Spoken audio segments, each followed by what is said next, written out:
everybody. Good morning.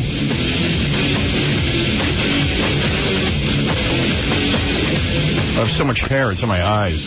Like I have to brush it out. Hey, now. Is it time for a trim? No. It's an issue. This microphone has to be fixed, Scotty. It's wobbling. Good morning, everybody. Sorry, a little technical problem. I'm bringing you into the behind-the-scenes goings-on here at the radio station. Quiet, numbskulls. I'm broadcasting. You know, I just read this very small mention of me in the newspaper today. That's, you know, there was somebody... I don't even know what this means. Encore cares about karaoke. Opening night, the West 24th Street Club called in Howard Stern's personal sound guy to fix the machine. Well, who's your personal sound guy? But what is Encore cares about? What is Encore? It's an item that nobody would understand. Yeah. Most of all, me. It sounds like some club is opening, but I'm not sure of the name. Who's my personal sound guy? Is that Scott? No. I don't know. Scott, I didn't know side job? But where did I get a personal sound guy? I don't know. Do you walk around worrying about the sound around you? I don't know. Someone's going to have to elaborate. Howard Stern's personal sound guy. I mean, think about how ridiculous that is. I've understood when you've had a personal hairdresser and a personal, you know, a stylist, but a sound person? Are you involved in this, Scott? I'm innocent. I have nothing to do with it. Yeah, I wonder what that is, my personal sound guy. I don't know. I mean, I guess I'm that guy here, but I don't go outside and claim that I'm your sound guy. I just wonder. I wonder how this story comes about. I would be fascinated. Who worked on... Encore cares about karaoke. Now, what is Encore? Is that the club? It's a club. Opening night, the West 24th Street Club called in Howard Stern's personal sound guy to fix the machine. They must be desperate. Howard Stern's... The sound here is terrible. They must be... Yeah, don't call him my sound guy. Don't call me. Yeah, I've got horrible sound. You got to fix this mic. It's like... It just starts going... Oh, okay. I don't know what it is. You can tighten it up. Thanks. No problem. Mr. Cheerful. That's me. You got to call your personal sound guy. Look, here it goes. There goes the mic. It's going limp. Woo. Wee. Yeah, it looks like my wiener after... All right, when you take a break, I'll... What? When you take a break, I'll fix it. You have to interrupt me to say, well, when you take a break, I'll fix it. I'm in the middle of a sentence. I was doing an analogy to my wiener. I apologize. All right, goodbye. You drain me. Really, your voice and your affect and the way you say things just is so anti-good radio. I've never seen anything like it. What is it? What is it? Because you have a mustache, you try to keep your mouth straight when you talk? No. No? I don't know. It is a way of speech that you have. It seems very stilted, very affected. Really? Really? Like a guy. Like I can't, like, really? I mean, it's like you drain the energy out of the room. I'm sorry. Go back and figure out how you cannot drain the energy out of the room. Okay. I'll work on my speech. Write an essay on it. Right, Robin? You know what I'm talking about? Well, you know, at first I was going to say maybe it's an on-air thing, but he does drain the energy out of a room even when he's off the air. Well, that's really nice. Wow, that's really nice. I mean, I've never heard anything like it. I've always considered that part of his charm. Thank you, Artie. At least I get a compliment somewhere. It was left-handed, but... Thank you, Scott. He's much better on the computer. He writes me notes, and they're fun to read. But really? Yeah, but when he comes into the room, you just want to hang yourself. I bet you there are more suicides committed in his presence or after people have hung out with him. Do you know anyone who's ever killed themselves? No. No one on your bowling team? Can't say No one you ever worked with? Not yet. No?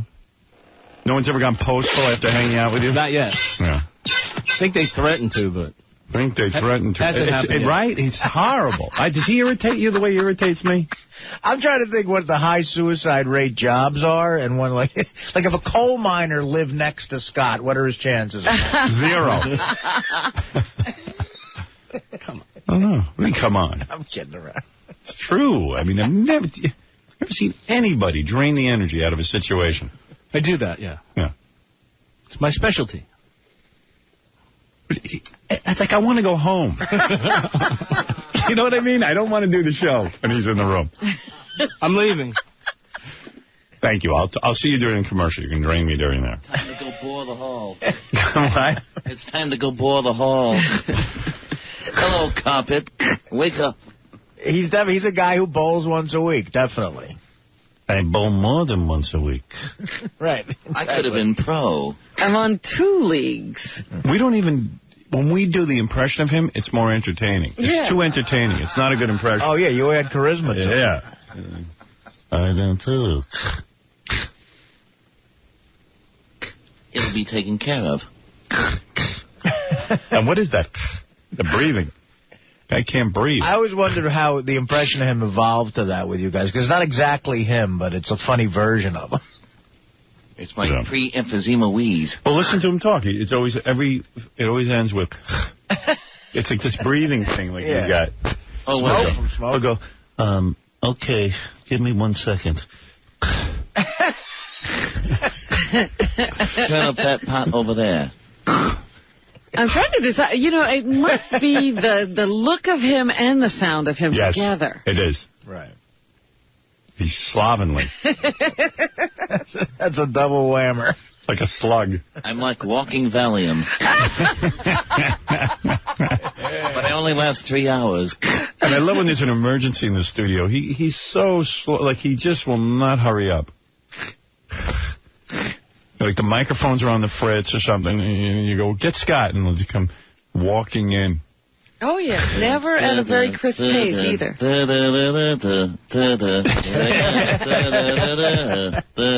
I watch turtles go past me. You'd think he worked in another building. It takes him so long. Yeah, right. Like where is he? Let's see. Here's Scott, the engineer, checking the microphone. Hey now. Hey now. Oh, man, I don't know. We're bringing him with us to satellite.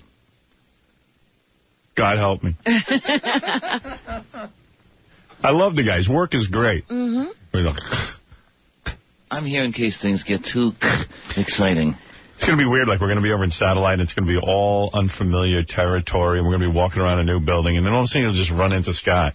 And then you go, oh, okay. And everything will fall into place. Right. Reality check. And you know, the first day is going to be like, they don't have a lot of things they need. I told them. The equipment isn't... The line isn't balanced. Yeah. They didn't listen to me. I have to drain the room again. Yeah, what's up? I think we figured out who that guy is. I don't want to give his name on the air because I'm not sure. But I think we know. What guy? What guy? Your personal sound. Yeah, guy. right, but I mean, like, how do I know him? He's been up here doing things for us. Oh, I know who you mean. Oh. He's a friend of Dan's, the song parody man. Who are you talking about? My redheaded friend? No. Somebody else. A friend of Dan's? Yeah. Is my personal sound man? I guess he claimed to be. And why has he been up here? He's been up here helping out with the helping out with the losers. He did.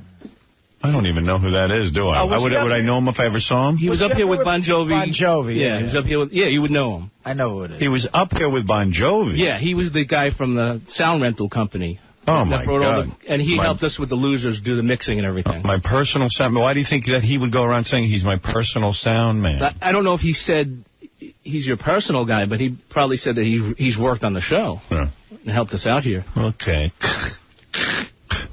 They couldn't find my number, so they called him. Yeah. I figured out who he is. I've done some super sleuthing. Yes, I was on the internet. I'm Sherlock Coma.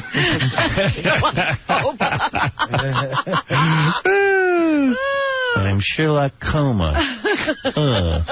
Elementary, my dear morning man. I'm going to go back and think about this some more, see if I can come up with other culprits. Don't worry, I'll get to the bottom of it. I'm here to vanquish limp microphones and Professor Moriarty.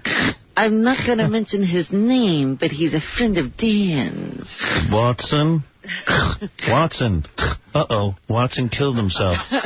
He was hanging around with me and he killed himself. I still believe somebody must have killed themselves after hanging around with him. No.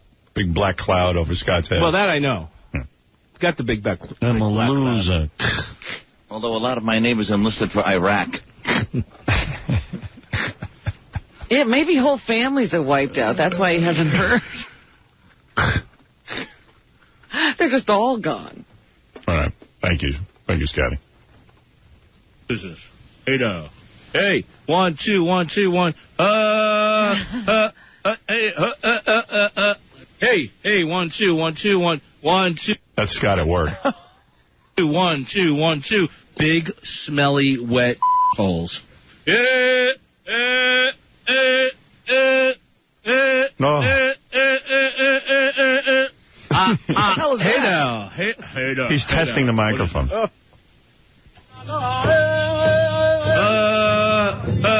an Indian.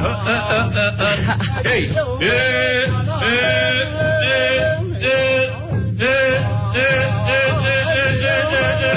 You didn't know he was part Indian. Like you. Hey. It's his suicide dance. Right before people kill themselves, he does it.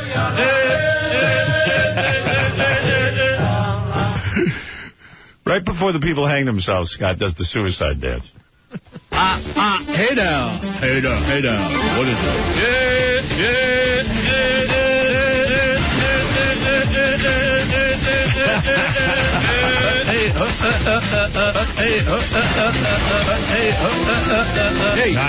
Hey. One. Techno, Robin. Wow. Wow. Anyway, I just thought that was an interesting little thing. You know? My personal sound guy. Crap like that bothers me. Well, especially when you don't have one. I got real irritated by Sal. I wonder if he has something to do with this. I get this T-shirt in the mail the other day that says Howard Stern online chat with a big picture of, on the back it says my name in big letters, and then a picture of Sal, the stockbroker, a cartoon drawing of him. Are you got anything to do with that? No. What is that? What is that? Why are you annoying me so much? I don't mean... I don't know. What happened there? I try to do everything to make you happy. What is that T-shirt? I don't know. This guy keeps emailing me, and it got to a point where I said, look, just do whatever you want. Get out of my hair. Just do whatever you want. I mean, this guy... You give him permission to make T-shirts with my name on it? Absolutely not. I have nothing to do with that. This is all across the back, Howard Stern. I know, and now he wants to do the same thing with Richard, and I just stopped replying to this guy. Well, why did you say you just said two different things. You said, I gave him permission to do whatever he wanted. This guy said he's a big fan of the show, and he's starting an online chat. Okay. And he says, can I make a T-shirt with your face on it? And that's all I thought it was. So you gave him permission to do it? Just to put my face on a T-shirt. I didn't know he was going to put Howard Stern Why would you do that? I didn't know the name of the website. Because...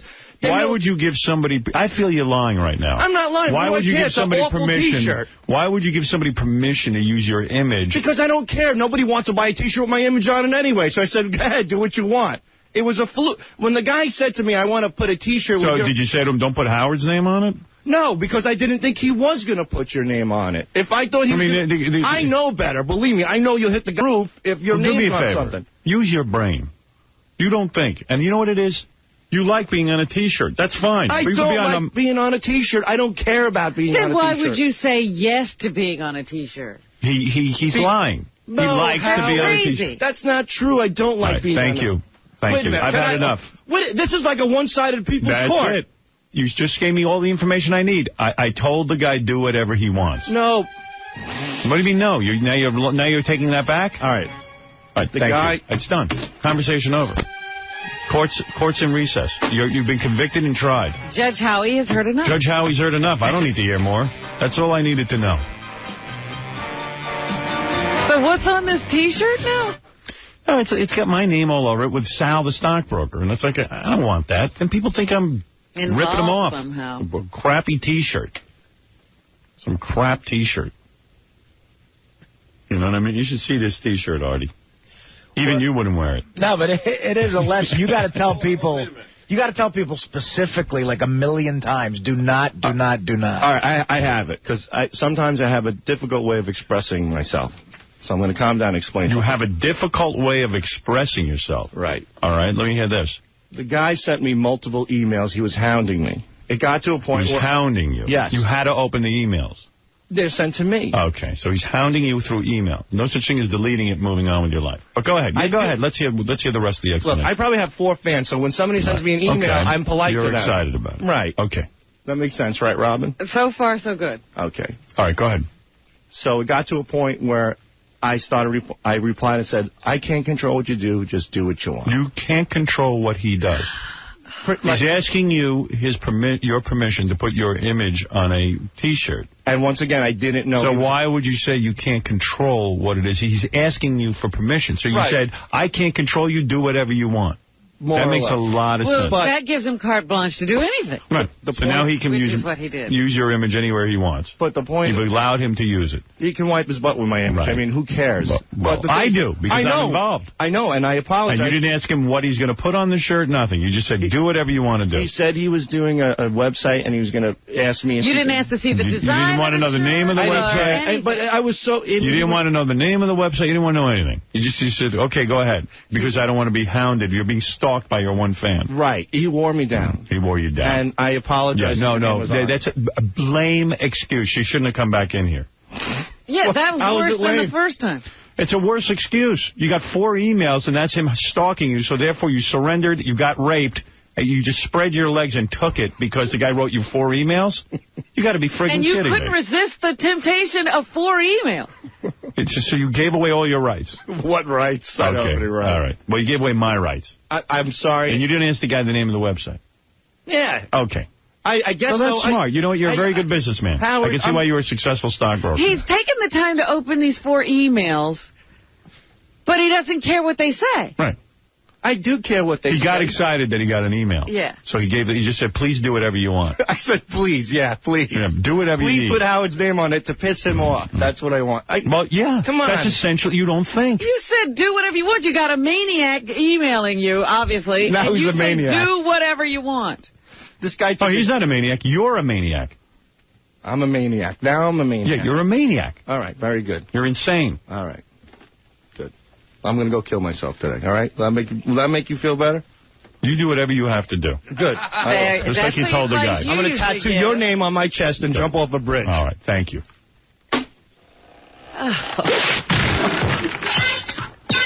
He doesn't understand, once again, how he wound up in trouble. Yeah. What did he do? Did nothing wrong. Do what you got to do. Do what you got to do. He can't say no. No is not... The email that says no, he can't write. What? Do what you got to do. Can't he say no? He's afraid he'll lose that fan if he says no. Yeah. He didn't want to lose his fan. And I like how he always throws Richard Christie in there, too. Oh, yeah. Notice there isn't a Richard Christie one. Just a Sal one. He's always got to bring up another name. Deflection. Yeah. Sal was excited to see a cartoon drawing of himself. Do what you want. What was that song by the Mamas and the Papas? Do what you want to do. Do what you want to do. Go where you want to go and do what you want to do. That's Sal's theme. Say what you want to say. Right. That's his outgoing message. All right. Who else can I pick on this morning? Who else is out there? Who's within my sight? Who else has done something wrong? It's all quiet. Can't get anyone in my sights. I can solve the issue. Look. What? I can solve who your personal sound man is. Who's that? I'll come in a second. I'll tell you. No, tell me on that thing. You're funnier on that. Okay. The song parody man just showed up here. He was telling me Saturday night that he has some friends who own a karaoke bar, or his cousin's friend owns a karaoke bar. They called him at like midnight because it was their opening, and the system was down, and he ran over and he fixed it. And then he left. Dan did? Yes. So Dan, the song parody man, is my sound man? Well, he said he didn't tell him he was your sound man, but they knew he worked for you, and maybe that... How would they know he worked for me? Well, he's here. You want to ask him? How do they get that information? I don't know. He's here, and you can ask him. I don't know the answer. You want me to go ask him before he comes in? No, I don't care. Someone's coming in the set. I'm just curious. So Dan, the song parody man, fixed the karaoke machine. He never told them that he works with me, but somehow... Well, I think that his cousin... or a friend of his cousins called and they knew that he worked here at times, but that's not why they called him. Does that make sense? Okay. Thank you. Thank you, Baba Booey. That was Baba Booey.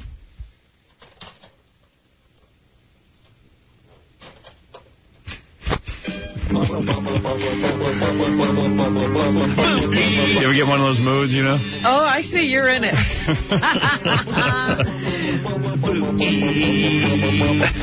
How does Dan explain... I knew this wasn't over. Hold on, I'm going to make this easy. You ready? I'm just confused how people conduct their lives. I have a different way of doing things. Dan, how did they know that you worked with Howard? Okay, this wasn't anybody related to me. I got a phone call at midnight from a friend. Just how do they know that you work for Howard? That's the question. I got the person who called me to ask me to come fix it knows that I work here, so they obviously told their relatives who run the karaoke bar, oh, this guy's good, he works for Howard Stern, and that's the only assumption I can make. I basically walked in there, enough. Thank you. fixed him. All right, that's enough. He overtalks. We got it. I got the answer. We got it. Thank you, Dan. I mean, assumption. Well, all right. Okay, there you go. Now we got to the bottom of the story. See? Turns out to be no story at all. No story whatsoever. We'll be packing our bags today, thanks God. We'll be doing that. You'll help us pack our bags. I got to get out of here. I can't wait already. I got to get out.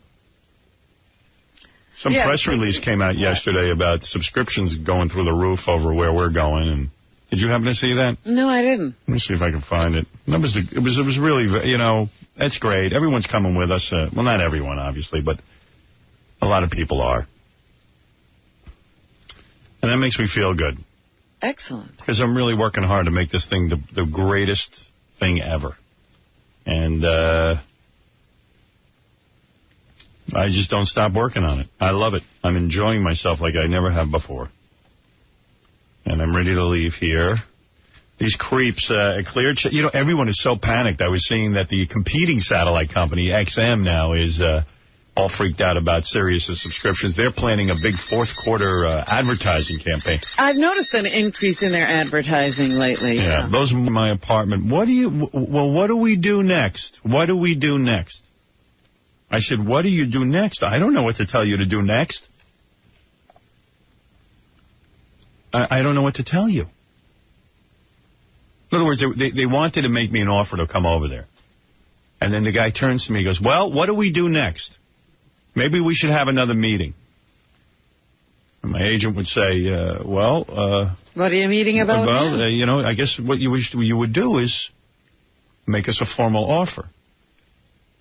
Well, we'll have another meeting. The meetings, they got no shortage of over at XM. There's a meeting for everything. And I said to my agent, I don't know what these guys are doing. They're doing some sort of weird dance. One day, 7 guys piled into my apartment. 7 of them. And I'm sitting there and bringing out, they got booklets on why they're the best. And they're doing a whole presentation. Yeah, with color charts. You never saw a presentation like that. I'm sitting there and go, I'm ready to fall off my couch. I'm so bored. And I go, this is some group to throw in with. Some of the programming people looked like they were going to fall asleep during it. I mean, you had to see. I mean, the energy. Talk about the energy being sucked out of a room. Wow. And they finished up this 2-hour presentation. They flew in a friend of mine, Yarmon, and who I love. But I at the end of the presentation, I was like, they go, so what do we do next? This is after 74 meetings. What do we do next? I said to my agent, these guys are not for real. What do we do next? I mean, what would you do if you wanted to buy someone's services? Right. What do you mean, what do we do next? They act as if they've never been in this situation before. What do we do next? Well, let's see. What do we do next? Why don't we have a board of directors meeting? We'll figure out what to do next. The first time they offered me a job 5 years ago, they offered me something. They said, well, we have to go to the board of directors about this. And it was not an extraordinary deal of any kind. And I said, okay. And I didn't hear from him for a month. And after it was announced in the paper, that I had signed with Infinity Broadcasting, they called up and said, listen, we met with the board of directors. They've okayed the deal. And I said to my agent, do they read the newspaper? I mean, it is the broadcast. I mean, it's all over the paper that right, it re-signed. Quietly done. I've talked on the air. How do they... Like they got to be kidding, right? They were in a meeting when the paper came out. They were in a meeting when the paper came out. That's maybe an explanation that I could not figure out. So now they're going to do a big advertising push. Well, let me tell you something. Well, now they figured out what to do next. You got to understand something. You got to understand the history of satellite. The company we're going to, Sirius, the company we're going to, got in the game late. And when I signed, they were only at 600,000 subscribers. Now they're going to be upwards of 3 million. Now, XM is ahead, and the reason is when they were the first company, they signed a deal with General Motors, the car company. The only thing they got going right now is when someone buys a new GM car, they just automatically install that in the car. Right. So people can convert that for like $100. You know what I mean? Yeah, it's not impossible to get. Yes, that's the point. And the thing is now, because they had that deal with GM, so that's why their numbers have gone up. But once all the car dealerships that Sirius has, once those deals really start manufacturing, go into effect, like Ford and all them, game over. Mm. You know. Plus, I told you, I was with a friend at a GM dealership. The guy had no idea who I was. I was just sitting there listening to what was going on, and he says, as soon as the satellite comes up, he goes, we don't have Howard. Yeah. That's what they said. They get really sad, and they start to speak in low tones. I know. Well, you know. Oh.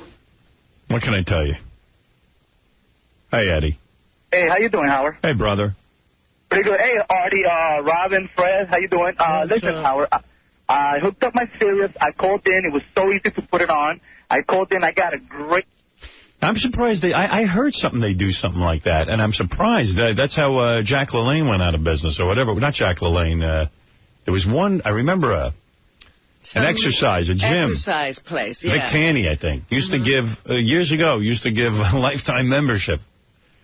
But that's great. That's great. Good for you, Eddie. I know.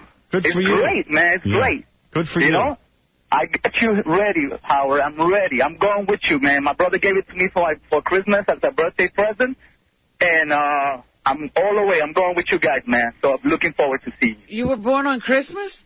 Yeah. Oh, interesting. It's Jesus on. Tell me more about your life. Well, I was upstairs. I did the limbo.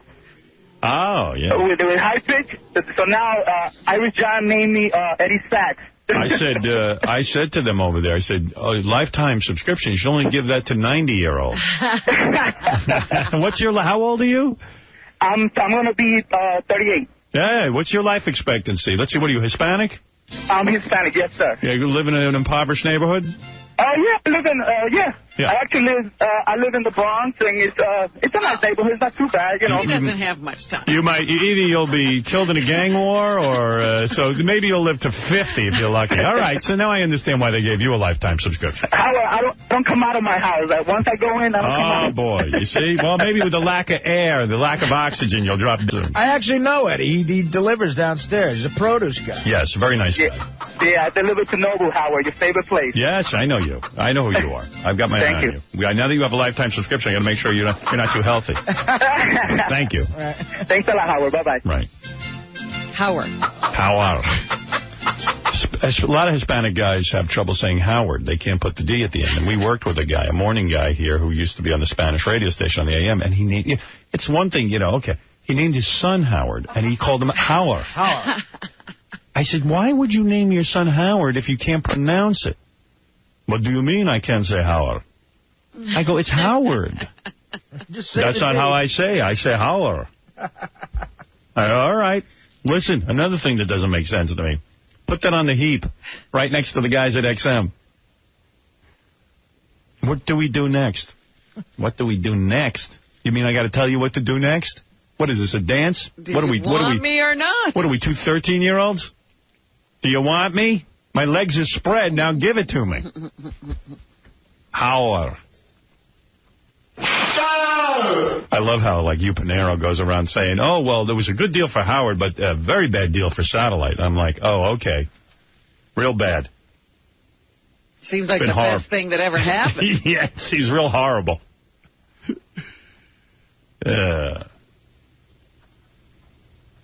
There are 2 types of men. There's a guy who is in a room with a gorgeous woman and says, can I kiss you? And then there are those that kiss. They just go in and kiss. I prefer to be with the guy who kisses me, not the one who asks. Just lay it on me. Move in for the kill. Make your move. Make your move, douchebag. What do we do next? Take a chance. I'll tell you. Oh, kiss me. Take me. I'm ready. It turns me on. Bad Business 101. Oh, yeah, sweetheart. And this moron who runs Clear Channel, I'm listening to him on C-SPAN, somebody sent me, or ESPN, some one of those. Maybe on C-SPAN. I don't know. Lowry Mays' son, Mark Mays, his dad put together Clear Channel. Now he's got a job. Now he's an expert on radio. He's actually going around promoting that it's not fair. This is Clear Channel that owns every radio station in the country. They're going to talk about fairness? They go, it's not fair. If you listen to this, with all their connections, they're probably trying to get George Bush to put this through. Thank God George Bush is in so much trouble. I don't think he's too busy trying to save his presidency. Can't listen. Yeah, but anyway, he's going around saying, you know what, it's not fair. Not fair. Was it fair to buy up every concert venue? Yeah, he goes, it's really not fair that Satellite isn't regulated by the FCC, the speech. And to make it a level playing field, a level playing ground, they have to regulate Satellite. You notice how all of a sudden these guys are scared of Satellite? One reason, and one reason only. Hello. They never used to worry about it. They used to let their employees work on it. Bubba the Love Sponge was telling me he used to be on Satellite and be on Clear Channel at the same time. Right. They could have cared less. But they kicked you off the air. They kicked me off the air. Now they want a level playing field. They didn't want it level for you. You don't hear broadcast television going, oh, you have to regulate cable. Cable, right. They never said that. Yeah, but because it would have been laughed out of the box. The whole thing's a joke. The whole industry, all they're talking about is me and my move to Satellite. And I love it. I love that the mighty Clear Channel sitting there begging the government to regulate Satellite. How is that not fair? It's a pay service. Yeah, it's a pay service. Well, it's not fair because they've had an open door to people's wallets. Well, let me tell you something. They've had a monopoly. He comes from a background where his dad handed him everything. So he's like, well, wait a second. Well, that's what they do. They chum up to government officials and try to make things fair for them. Right. What do you mean, how is it fair? People have to pay for where I'm going. How's that fair for us? Right. It's not free airwaves that were given to you. We got to create a whole new universe. I love how suddenly they're worried that they're being disadvantaged. His father gave him a company. He has no clue what to do with it. It's his father who's the brain. Well, it's just sitting there raking in the cash, and now he sees the threat of competition. He's like, oh, we've never had that before. Yeah, oh, yeah. That's not fair. We don't want to compete. we want our pal George W. to somehow regulate these guys out of the industry. That's right. We don't need competition in this industry. We're getting nervous. Between the 2 satellite services, there's already over 8 million people subscribing. Wasn't the line no one's going to pay for radio? Now all of a sudden there's 8 million people paying. And watch it double and triple. And quadruple. Because it's not fair. You got to level the playing field. Wah, wah, wah. Wah, wah, wah. Wah, wah, wah, you big baby. That's what we'll do. We'll regulate everything so you can have a level playing field. I might not get any richer. Yeah, the guy's only worth $12 billion. Well, I think, we've always viewed ourselves as very responsible broadcasters, and that's really what we focus on. We do think... Good, be responsible, which means bow to the government. Is that the son of Mays? Yeah. that creating a level playing field for that indecency is critical from the perspective if you're going to allow one content provider a different series. Yeah, well, then shouldn't we regulate the Internet? He's not worried about that. He's only worried about one name, Howard Stern. Period, end of sentence. That's right. If he can't use you, nobody should be able to. Right. You should just be drummed out of the business. Well, that's what he was saying after he fired me and didn't pay me. He said that Viacom should have to fire us, too. Absolutely. And then when I signed with Satellite, now he says that Satellite should have to be regulated. Well, why not regulate the Internet based on that, Mr. Mays? Maybe we should regulate everything so you can have a fair playing field, so that you can get even richer. You know what? Let's see the future. Here's my prediction. Your radio station's worth $0. What do you think of that prediction? $0. Well, they should level the playing field. Howard Stern's ridiculous. I don't think our stations are in any danger of being worth $0. Let's see. I can't wait to say the F word. Let's F and see. I'll be saying the F word in 46 shows. 46 shows from now, I'll be saying the F word. We've always thought of ourselves as responsible broadcasters. No, you haven't. Or sets of content versus another content provider. In other words, you're going to allow satellite radio or to go out and broadcast the Howard Stern show, or you're not going to allow us to. Then you have to create some... No, you took me off the air because you bowed. You're going to allow them to broadcast the Howard Stern show? You're not going to allow them to broadcast... You're going to fight for your rights. You know what he wants? He wants a baseball game where the umpire roots for one team. Right. Him. Dude, it's a pay service. Get it through your head. The United States Constitution protects that. It's a pay service. People have the right to bring it into their home.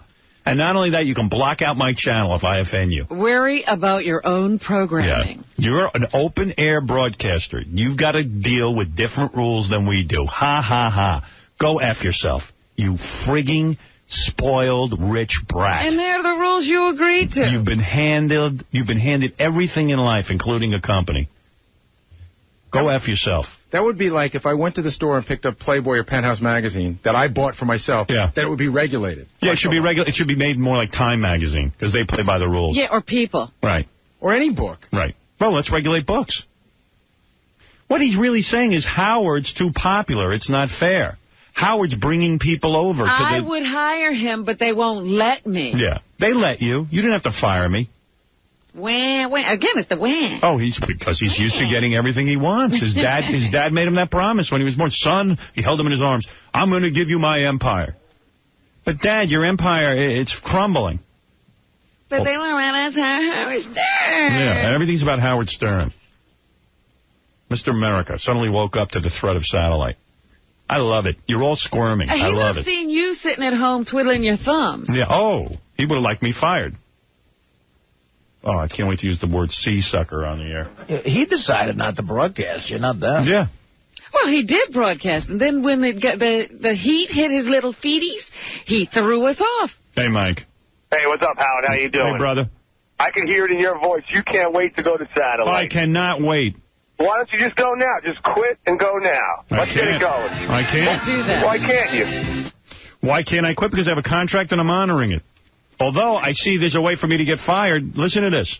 What's that? I just read this. This is funny. We got to find out what happened. Infinity spokeswoman Karen Mateo has confirmed that Greg Henson and Michelle McCormick, the midday team at Infinity FM Talker WKRK Detroit, I think that's what we're on, have been off the air since the end of their shift on Wednesday, September 28th, in connection to some questionable comments made during the show. The remarks were reportedly directed at Tic Tac, the night host at Clear Channel's Crosstown CHR Pop WKQI. There's somebody named Tic Tac on the air? Yeah, and I guess they goofed on him. They must have said something weird. What did they say? I don't know. Who knows what they said about him? I don't even know who Tic Tac is. Let's talk about Tic Tac. So if I could just get a transcript of that and insult Tic Tac, if he wouldn't mind, then I guess if I insult Tic Tac, I'll be fired. Tic Tac. Wow. No, I'm a man who honors his contracts. Infinity Broadcasting has been my home for 20 years. I am an honest guy. I'm a forthright guy. I am not going to sit there and try and get myself fired or be up to shenanigans. You honor your contracts. You expect other people to honor theirs. Yeah, the only people who honor contracts these days are the Radio Talent and Infinity. They've always honored my contracts, and I admire that, and I'm not going to screw them over. I'm a man of my word. Hey, is Tom back today? No, and I got to find out what's going on now. Oh, Let me take a break. And then I'll check into that situation, okay? Because, Howard, hold on a second. They bleeped that guy when he was talking about that lifetime subscription. Oh, they bleep everything. They don't know what to bleep. They bleep there's so much censorship. Everything is indecent and obscene. Everything's indecent. They're worried that someone will hear a word about satellite. Forget it. I'm going. It's all over the newspaper. It's over. I guess the only chart XM didn't bring was their checkbook to your apartment that night, huh? Nah, it wasn't even that. It was just like they were doing this dance where they're convincing me what a great company it is. And I go, okay, great. Now what? Now what? The guy says to me, now what? I go, I don't know. Do whatever you want. He's not supposed to be the now what guy. You are. Why'd you take off yesterday, Howard, if you don't go to Temple? What's the deal? What are we doing there? Hey, brother. Don't tell me, brother, all right? Because that's why you ain't quitting, because you want the money. You ain't going to leave those greenbacks on the table. Dude, I'm getting way more money. You're honoring your contract, okay? Don't blow smoke up my ass. What? He's saying that Jews are only in it for the money. Well, let me tell you something, douchebag. That's why you're not quitting. You wanted to quit 6 months ago. You're not leaving that money on the table. Well, let's poke a hole in your logic then, since I'm a cheap Jew. I didn't call you a Jew, okay? I asked you why you took off I would take the implication. And you go to Temple. Yeah, so why do you need the day off? The implication you're making is that I'm staying here for the money. The money is... Why don't you go there then? Quit. I don't. I honor my contract. You don't honor nothing. What about all your fans? You're not honoring them that they can't get serious. How about them? Well, what do you want from me? I have to leave. I don't have an opportunity to broadcast. I don't care. I honor my fans. I don't put out coffee mugs and crap. Get off my phone. I can't get you on Sirius. Good. I don't want you there. Shut up. Oh, my God. Shut up. Shut up. That was a strange phone call. Yeah. Wow. Shut up. What logic that guy had.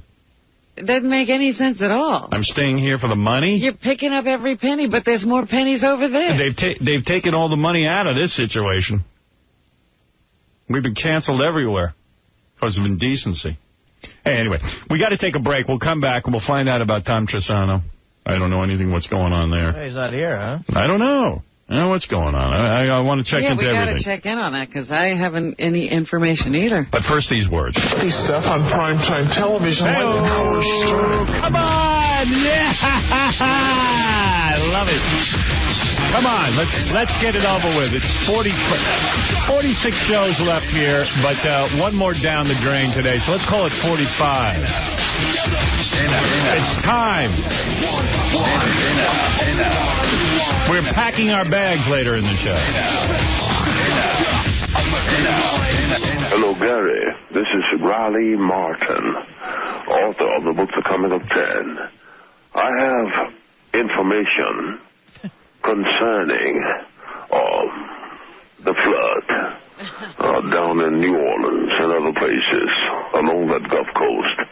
And I think Howard and I should discuss it a little bit. So why don't you guys give me a call?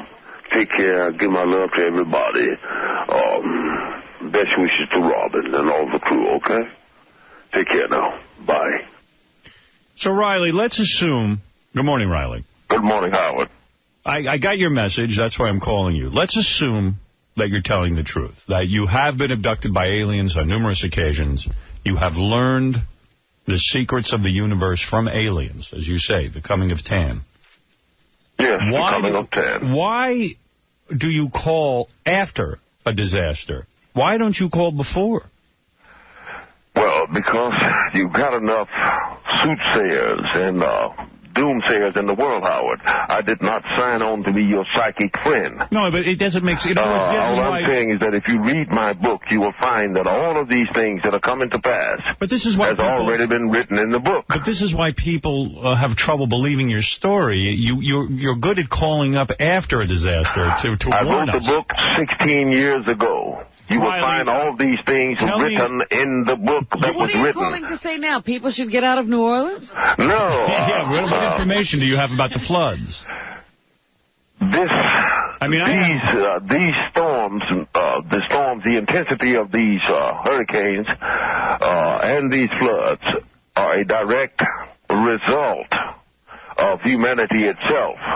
That is, we're putting hydro and fluorocarbons and methane into the atmosphere at a drastic rate, heating up the air, letting through... but we knew that. Yeah, UV rays at the ozone that's warming up the waters is causing these terrible storms.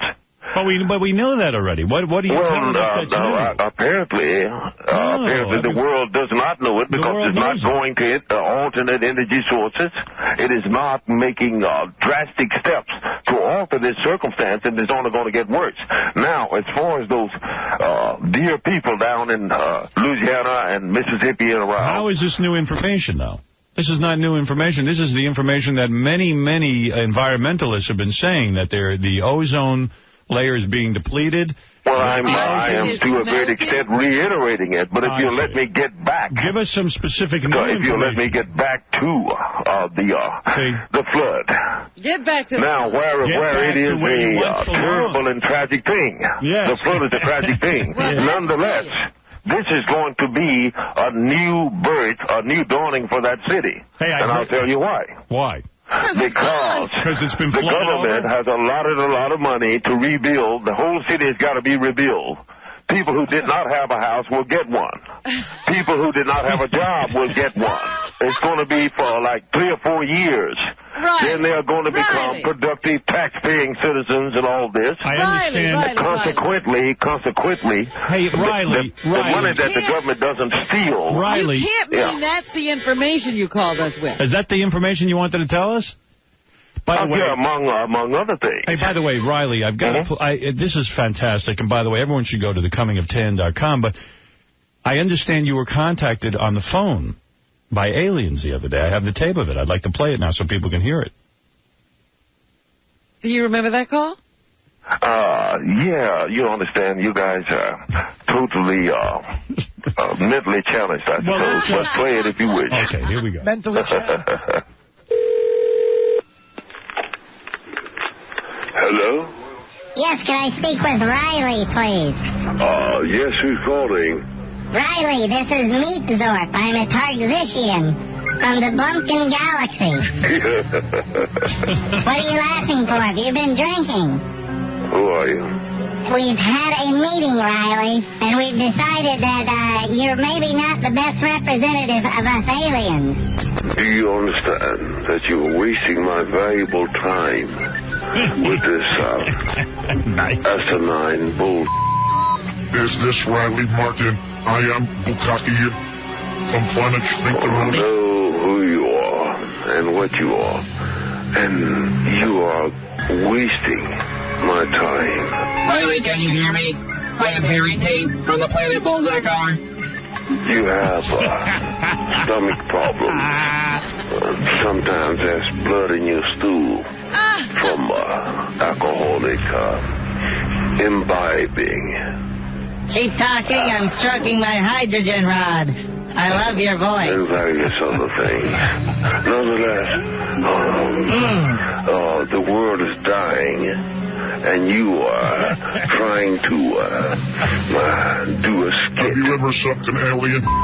And may we probe you again, Riley? You are ripe for probing. Listen to me very carefully. When you hang up this phone, quack, quack, quack, quack, you will feel a squeezing in your heart region. Riley, there is a television missing from Planet Bukaki. We are going to investigate this immediately. I knew we shouldn't have picked a drunken black guy to spread our message.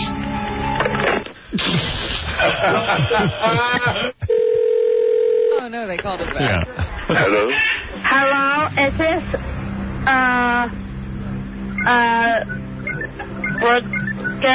Raleigh? Is this Raleigh?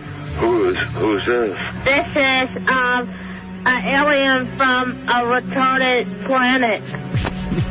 From now? for the next 24 hours, let it be upon you that you will understand that you are with something that's greater than you know. I would like to ask you, are you dumb? Bastard. Now, go away. Hello? This is Bahabio, the gay alien. Oh, come again? This is Bahabio, the gay alien. Can't hear you. I gave you the anal probing last year. Hey, man. You're toast. You idiots. Wow, I guess you really are in touch with the alien. Hey, listen, well, that was fun. I love when Coos call him, he hangs up. Yeah, you have some nerve. How do you know those weren't real aliens? What was the tip-off? Yeah, Howard. I don't mind you guys having fun, man, but the world's in a lot of trouble. You have to understand. that you are not exempt nor safe from what's going to happen to your ass. You know, I mean, none of you are exempt or safe from what's coming down on you, man. And so you should try to learn something. I mean, I understand you like to have fun and what have you. But sometimes you should begin to listen a little bit. You think they're going to rebuild New Orleans? Yeah. Yeah, they're gonna rebuild it. And people who did not have a job are gonna have a job. I've been in touch and with... a lot of them are gonna have houses. Excuse me, I've been in touch with the aliens, and they say New Orleans is going to change drastically. What's going to happen? You don't care. Because you think that you're omnipotent because you got some bucks. You know, you using the F word. And you want to make fun of these poor people? We're making fun of you, not poor people. We knew they were rebuilding New Orleans. Yeah, we already knew that. We were waiting to hear some new information from the aliens. You know. Yeah, it's going to get worse, Howard. There you go. That's going to get worse. All right, listen, everyone go to Riley Martin's website. Can you tell us where the next spot will be so that we'll be prepared? Let me ask it in aliens. Okay. Where would the next hot spot be? We got more storms coming. Don't worry about it. So you're not going to help those people get out before it hits either? No. Right, but look for a rash of new diseases and things of this nature to break loose. The bird flu? Bird flu? Not necessarily just the bird flu. There'll be other diseases that will migrate across to humans and things of this nature. Many of them have been planted among third world countries to kill off a number of the people. Hold on. Yeah. The aliens are coming through and they say it's going to get cold this winter. You know what? I think Riley goes to the movies and then he comes back with these predictions. Yeah, John Travolta and such. No, otherwise, I know that I'm paying $3 a gallon for gas. Right. And the gas companies are making 4 times more money now than they ever made before. That's true. You guys should try and keep an eye on these type of things because we are being shafted, robbed. Who's planting the illnesses? Killed. All right, listen, Riley. Uh-huh. I'm going to tell everybody for more information on all of this stuff, and to get your book, go to thecomingoftan.com. That's really the true message. Right. Spell like suntan. Hey, thanks, man. I appreciate that. Thank you. Get that book. And Riley, who's planting the viruses in come the on. other countries? We go to the website, Robin, for Christ's sake. Hey, Riley. Yeah. And find out from the aliens who Jodie Foster's baby's daddy is. I want to know. All right. Thank you, Riley. Hey, thanks, man. Take care. Find out if Ashton Kutcher and Demi Moore are really married. Thank you. Sure. Take care now. All right. Riley, by the way, we're going to have him over to do it. He's finally going to get a half hour. And you'll be able to tell everybody all this information. I'm gonna you're going to give me a half hour, man? Yeah, I really am. Hey, beautiful. All right. Later, brother. Yeah. Right. Take care. Right. Beautiful. You're having fun. Yeah, I mean, there are people dying, man. You've got a house. You think you're omnipotent. I like when he goes, hello, This is Riley Vaughn. Like you don't. You could just say. You got to have the whole name. This isn't Riley. It's Riley Vaughn. You could just say, "Hi, it's me." Yeah. You know. With that voice. Him and High Pitch Eric. You know, it's like. Yeah. Hi, it's High Pitch Eric. I like when he goes, you don't know what's going to happen to your ass. We'll be back right after these words. Carry my stuff. I don't want to carry it. Right. Well, maybe you can get those cheerleaders to do it. Maybe I'll get them, the 2 cheerleaders. Yeah. Who got caught. Gary, get them for this show. Those 2 cheerleaders. Thank you. I think it's hot that 2 NFL cheerleaders were doing each other in a bathroom and then got into a fight with chicks because they were interrupting their sex. Yeah, because, it was angry chicks who were hot. Like, you... Those 2 chicks are hot. It's not the same old that you hear on old... Anyway, so I'm not going to play the rest of this, but anyway, there is a leak. Who is that talking right now? Tim Sabean. Oh. That's why I like the news. 50 Cent is coming in today. Simon I've been Cowell. reading a lot about him. Did he? Yeah. Did you know he doesn't drink or smoke? I'm sorry for him. Simon Cowell? What kind of rapper is that? Hey, before we get to 50 Cent, Richard and Sal were in Texas, in Dallas. Oh, yes, they traveled again this weekend. I saw the suitcases in the hall on Friday, and I thought, it's another weekend on the road with the boys. They were doing stand-up. And Cliff Pallet shows up to all that stuff. He loves it when anybody from the show goes to Texas. He shows up at all your appearances, right, Artie? When I went to Dallas, he was with me throughout 2 shows and a signing, and almost came to dinner with me and Dana. Cliff, you live for the dudes coming to your show, coming to the shows and letting you backstage, right? Oh, yeah, I love it. He loves it. I mean, there's nothing going on in his life unless somebody from this show is coming to town. So Sal and Richard go out and do these appearances. They do stand-up, and I guess they bring Gary the retard. Oh, do they? Yeah. I heard last time they dressed him up in a Nazi uniform, and Gary was yelling out Sieg Heil. Oh, jeez. And he has no idea what he's doing. And I told Sal and Richard I thought that was wrong. I think they stopped doing that. I mean, I just thought it was wrong because Gary doesn't know what he's even doing. I mean, they could get him beat up, and he still won't know why he's being hit. One of the reasons we did that is just because I needed a new set of clothes. So this is actually the outfit Gary was wearing that night. So I paid for the outfit because I knew I could wear the clothes after he was done with it. That's nice. Actually, Howard, it was Gary's complete idea to be Hitler. We had nothing to do. Yeah. You videotaped that. I want to put that up. How could it be his idea? Because it was ours. I want to put that on demand. Oh, you should. It's sick. And Bob Levy, who was a Jew, had no idea we were bringing out Hitler to the stage. So Bob goes, let's hear it for Gary the retard. And all of a sudden, this retarded Hitler gets on stage. Bob didn't know who it was at first. Yeah. He was, like, shocked. Did Cliff Pallet hang out with you guys all weekend? All weekend. We actually filmed a little movie with him. What's that called? Cliff Paletti, Private Dick. Yeah. Where's that movie? We're editing it now. It's great. It's the story suitable for on demand? Yeah. Oh, good. Okay. Yeah. What's it about? It's the story of how Cliff Paletti turns into Clef Pallet. The changing of the voice. Looking forward to that. All right, anyway, so the boys were in Dallas, and they went down to where John F. Kennedy, the president, was shot. Right. Dealey Square? Dealey Plaza. Yeah, so let me play you some of that. Let me see what I got here. In this first clip, this is just an intro, I guess. All right, here we go.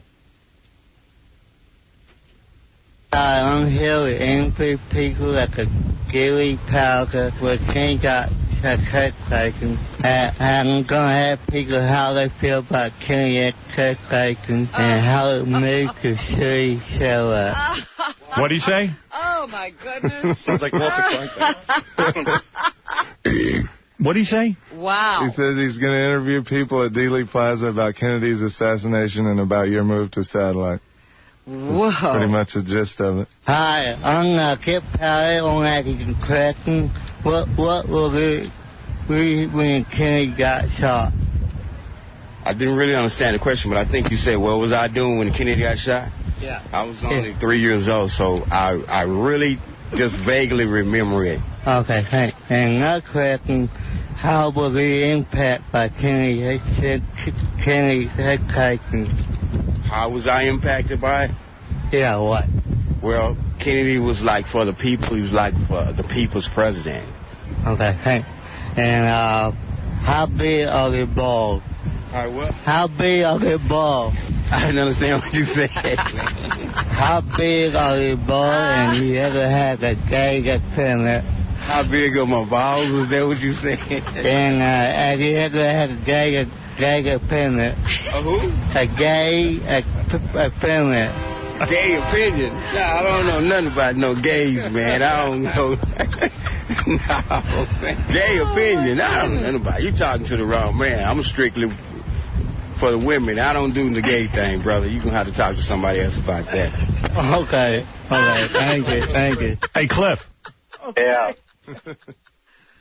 You like being an interviewer, I sense. Oh, yeah, I have fun doing it. Yeah. All right, so here you are again. Oh, I see. And this is Gary the retard in Cleft Palate now. So Gary came with you to this. Did you have any kind of emotional feeling when you saw the place where the president was shot?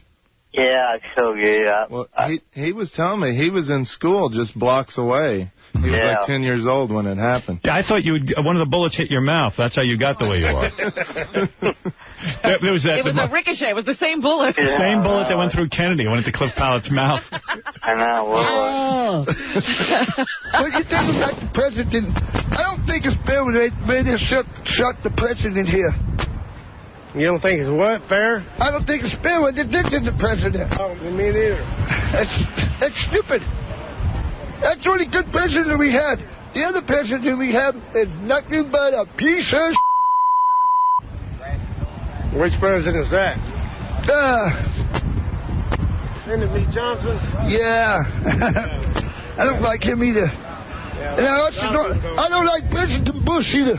Yeah. What do you think about Bush? No comment. No comment? What do you think about Bush? I don't like Bush. He doesn't like Butch. He doesn't like Butch. Yeah. What about the president? I don't like President Butt.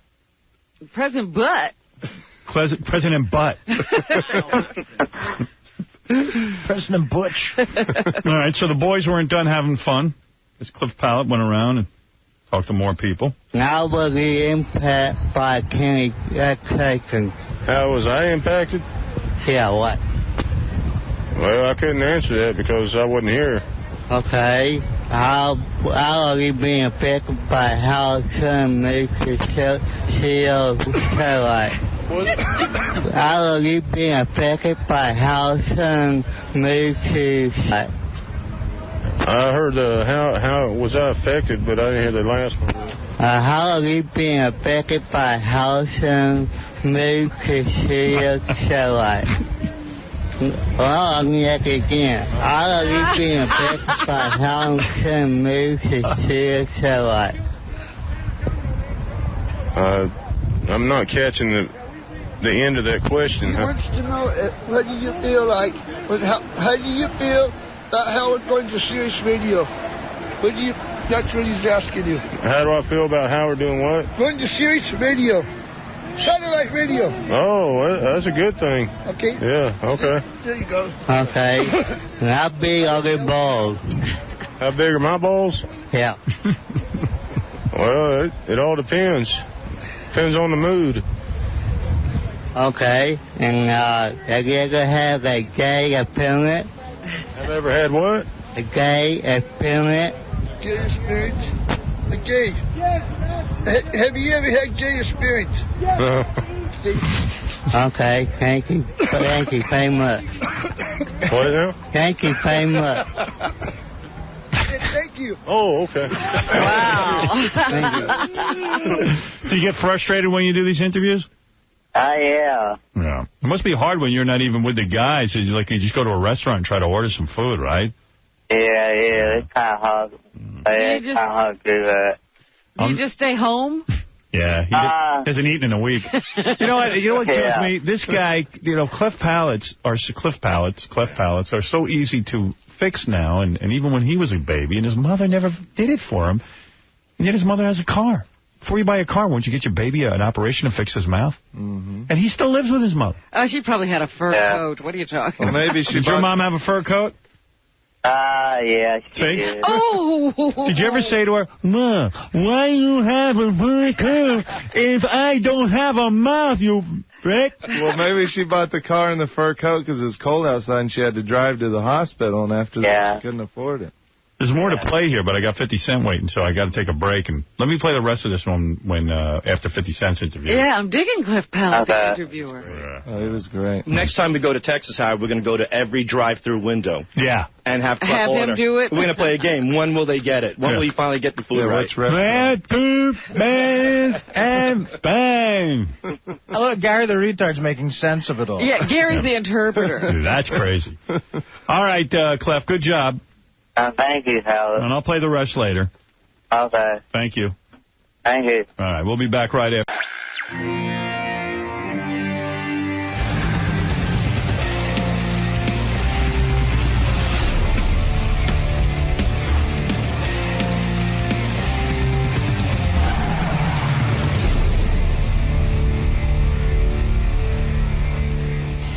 I'll talk to Johnny Fratto while I'm waiting for you real quick. Hey, Johnny, I don't have much time, but what is this? You're representing medicated... I just wanted to touch base with you and tell you that Medicated Pete did a great job on that movie, Dead on Arrival.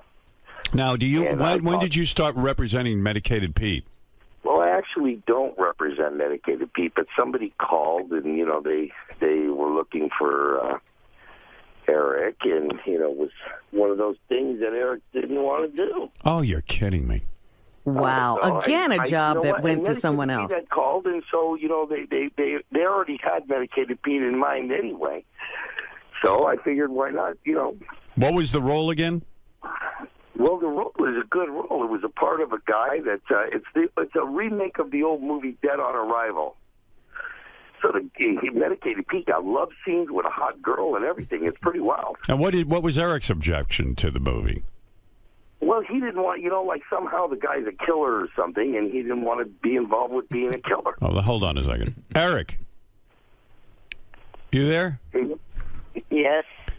Uh-oh. I didn't know you. I had no idea you were offered the role. Shut up. I'm going to claim bullshit on what Johnny is saying. He never once approached me with this role. Yeah, but you never said to me. I did approach you. I said, would you be... No, you did not. Did I ask you, can you be a killer? And you said, no, I'm not capable of being a killer, even though it's pretend. And I told you, Eric, even though you can't really fire a gun, you could still fucking pretend to fire a gun. Nobody knows that you can't fire a gun. I mean, the one guy in the fucking Forrest Gump that had one leg. Do you think they really cut that guy's leg off to make him have one leg? Eric, can I just say something? Can I jump in here listening to this? And I'm sure George Takei is aghast at this. He's mad at George, too, right now. I just heard a message that he was yelling about George. Oh, really? Why is he mad at George? Tell him, Eric. All I'm going to say is I have to respectfully disagree with George's opinion on the fact that I'm not an actor. You're not, because George hit it right on the head. I know. You cannot possibly. You just lost a role to Medicated Pete because of your attitude. You're Eric. If you're serious about acting, your attitude is crazy. You're playing a character. If you play a gay psychopathic killer, it doesn't mean you're gay or a psychopathic killer. It just means you're playing a role. All right, listen. You want a role written for you specifically, and you won't be any other character other than you. That's not acting. I have my name in credits of TV shows. They don't fucking do that for extras. I have had my name on the back of DVD cases. They don't fucking do that. Yeah, because I get you these roles that are extras. tailor-made for you. Medicated Pete just took a great... I am a fucking actor. Eric. I have been acting on this show for 10 damn years. What? Eric, wait a minute. Wait, Johnny, hold off a second. Johnny, hold off a second. What, Eric? I've been acting on this damn show for 10 damn years. Acting what? This is not my real personality, you dumbasses. Wow. Well, this is acting. Then what is that? Wait a second. Then what is the real Eric? What is the real Eric? A nice, easy to get What? a nice, easy to get along with person. Oh. Then prove it. Reveal the real Eric. I I've want yet to to meet see him. that. Yeah, me too. Yeah, we'd love to meet him. Eric's a shit cock. To myself. All I know is I get letters from the real Eric every day. He sounds like you're demented.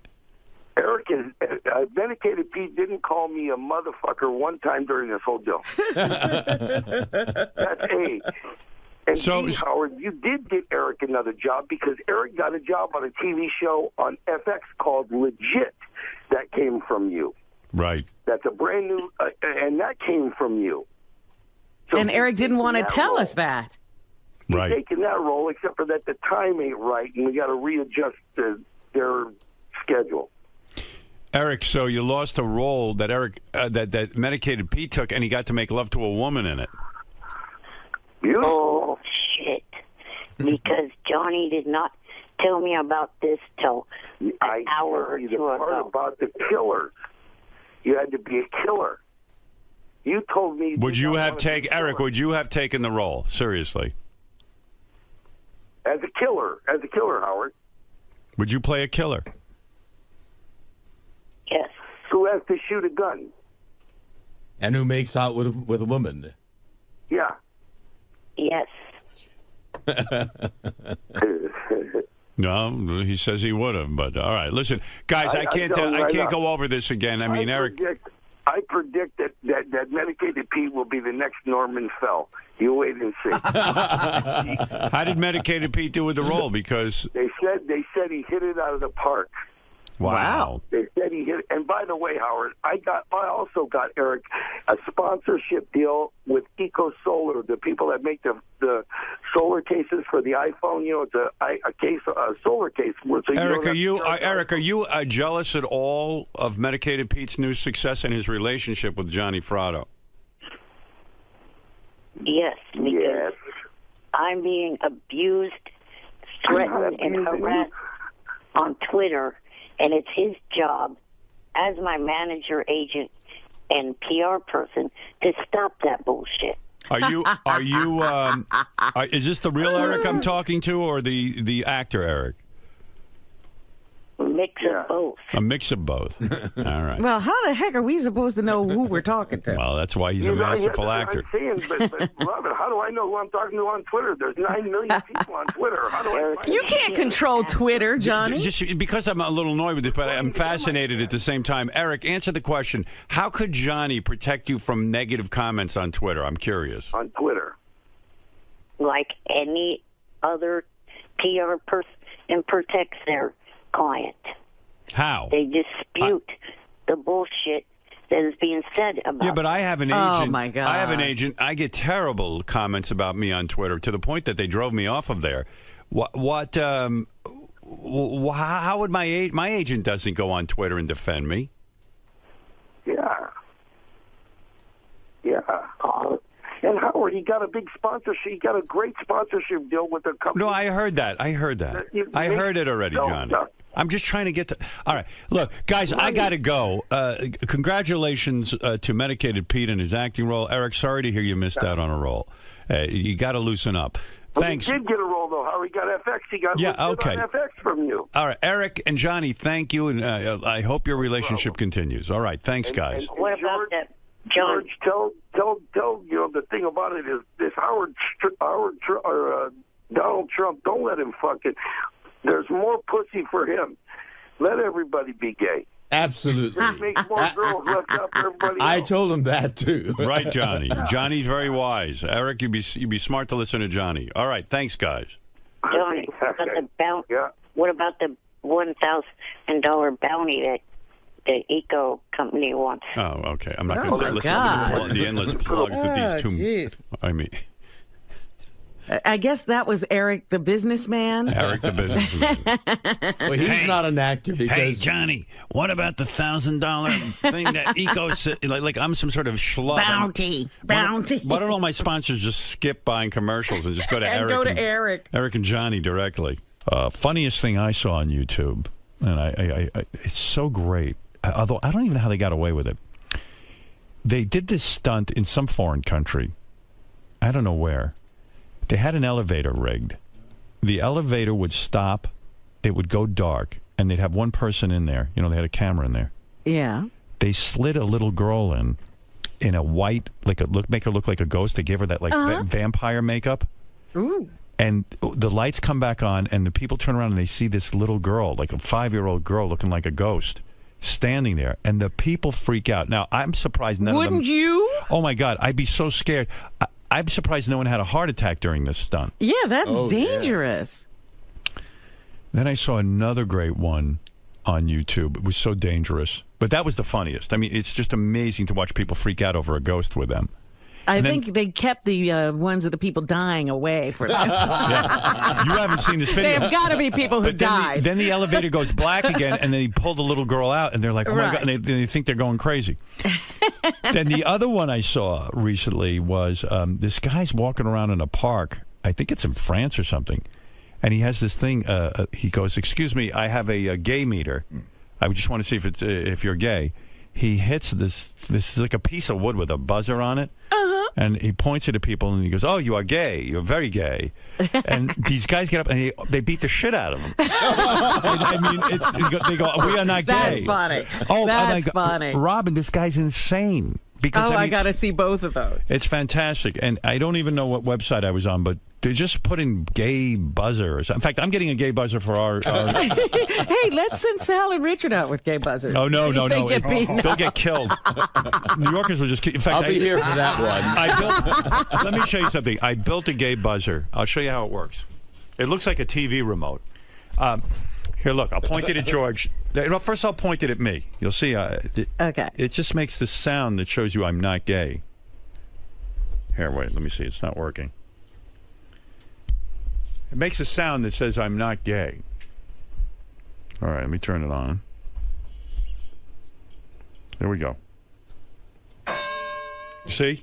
That's a not gay sound. That's not gay. Now watch what happens when I put it on. And it's silent with me? No, let me see when I put it on you what it does. It should put the gay sound. There, okay, all right. You see? Try it on Benji. Try it on Benji? All right. But just hit me, don't hit George. Yeah, because they're pretty close together. I'll lean back. Lean back. You're straight. Right. Who else you want to try? I've always Try Richard. Try Richard. I bet you is gay. Get Richard in. Now, Well, with George, you must be very gay because there's gradations. And it was very loud. It was very loud. Yes, it was. Yeah. It'll be kind of muted for Richard. Richard, come in here. I want to point this at you. I'm not even going to tell you why. All right? Just stand there. Are you ready? Or you could stand by the mic. It's okay. It'll reach, I think. I think I know what this is going to be. Listen to that. Oh, my God. The thing's smoking. I suspected that. There's smoke coming out of that machine. Hey, who can we... Hey, you know, while we're doing this, let me ask you, who can we get in here that might actually think that thing works? Yeah, besides George. You know. George still thinks it works. Who can we get in here? Seriously, I want to do it on him right now. Like someone who would be like upset about it. Well, they're listening right now. They should be. Yeah, but maybe there's somebody around who isn't listening. Where's Ross? Yeah, Ross won't fall for it, though. He won't? He actually, I think his IQ is above 89. Well, we don't have Bobo here. Although when we go to a club, I'm not sure. Who the hell Bobo would have been perfect. Who's running around here would be offended if we found out they were gay? Like, we need, like... They may be flattered. Hey, can you get Gary the retard on the phone? We can try. It works over the phone as well? Oh, yeah, Eric the Midget. Eric the Midget. Where's hey, get Eric the actor on the phone. Eric the actor, Rob. Hopefully he's not listening. He's probably listening. He probably. No, maybe he went back to sleep after that. Oh, yeah. All right. You're such a prankster. Well, I just want to see if it works. It worked on you. You're gay. Oh, yes. Well, there's nothing bi about that. There's no question. Hey, Rob, let me point it at you for a second. Let me see what happens. Oh, okay. Thank you. You're straight. Verification, finally. A lot of people think you're gay. You're not. Hey, Eric the actor, real quick. I've got this device here that tells you whether you're gay or not. Okay? All right. All right. Let me point it at George, for example, and show you what happens. Okay. That means you're gay. Now, pointing at you so that we know that it does That it works? All right. different things, yeah. Okay, this isn't me. Hold on. That means I'm not gay. Got it? Eric. Yes. I'm pointing it at the phone. I just want to know. Are you or not? This will tell us once and for all. Here we go. Whoa. Whoa, wait, let me test that again. That does, because he's heterosexual, I thought. Go ahead. That means you're gay. Yep. Eric, do you have something to tell us? I woke up for this bullshit.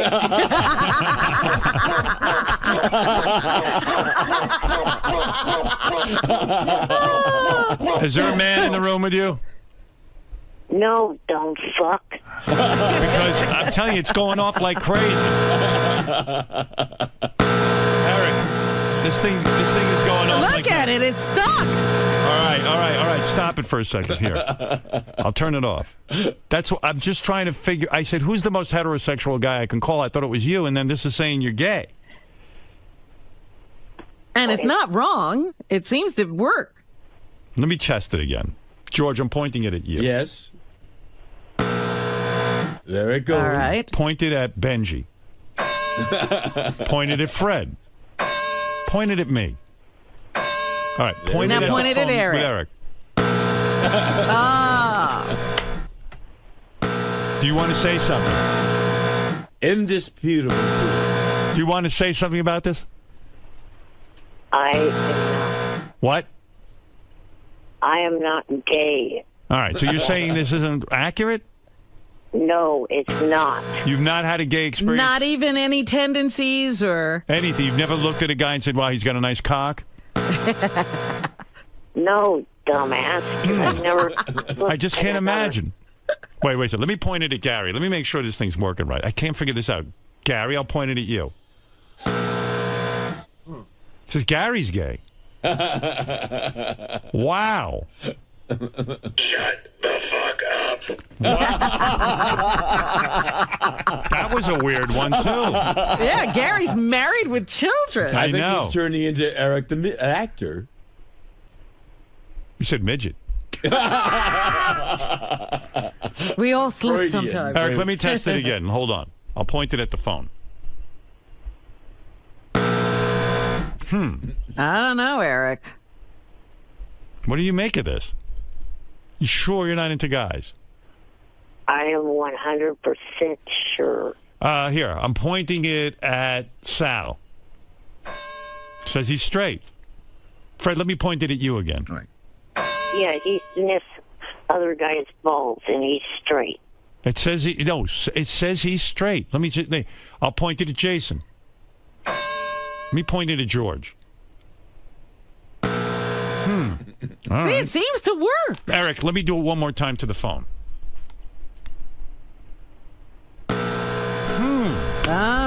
Says you're more gay than ever.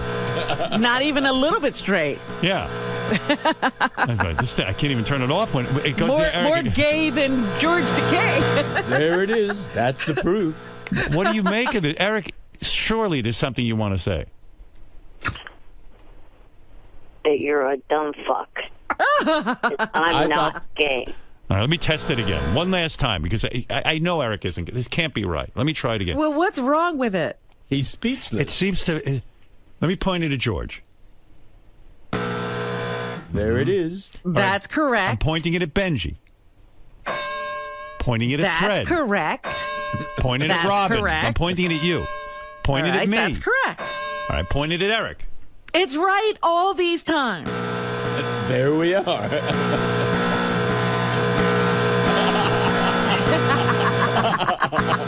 Come on, Eric. Eric, what is this? Just help me out here. You say silence of embarrassment. What it is that dumb fuck Fred hitting the wrong or hitting the sound, and you don't have bullshit. All right, you busted me. All right, Eric, come out of the closet. Actually, We are Eric, on to you. Actually, Eric, you're right. Because look, I'm going to point it at you, and I think I can make it go straight. Watch. I guess I can't. No, go ahead. Here. Come on. There, you're straight. It turns out you are. The thing was broken. I don't want him being upset. He put you back in the closet. All right. You must have been sitting... You're straight. You might have been sitting in a gay chair made by a gay guy, and he probably touched it. That's probably what happened. We think you're straight.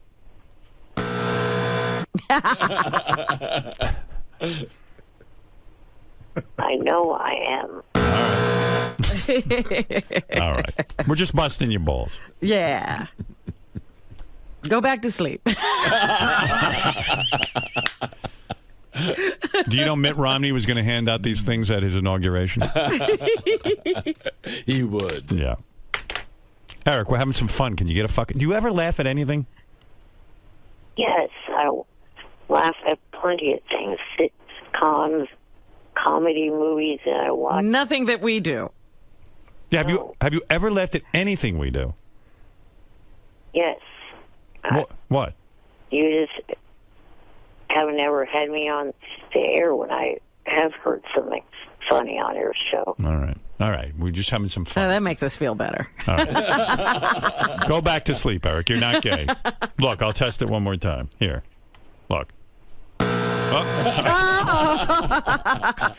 come on, make him feel better. Here you go. There you go. You're straight. All right?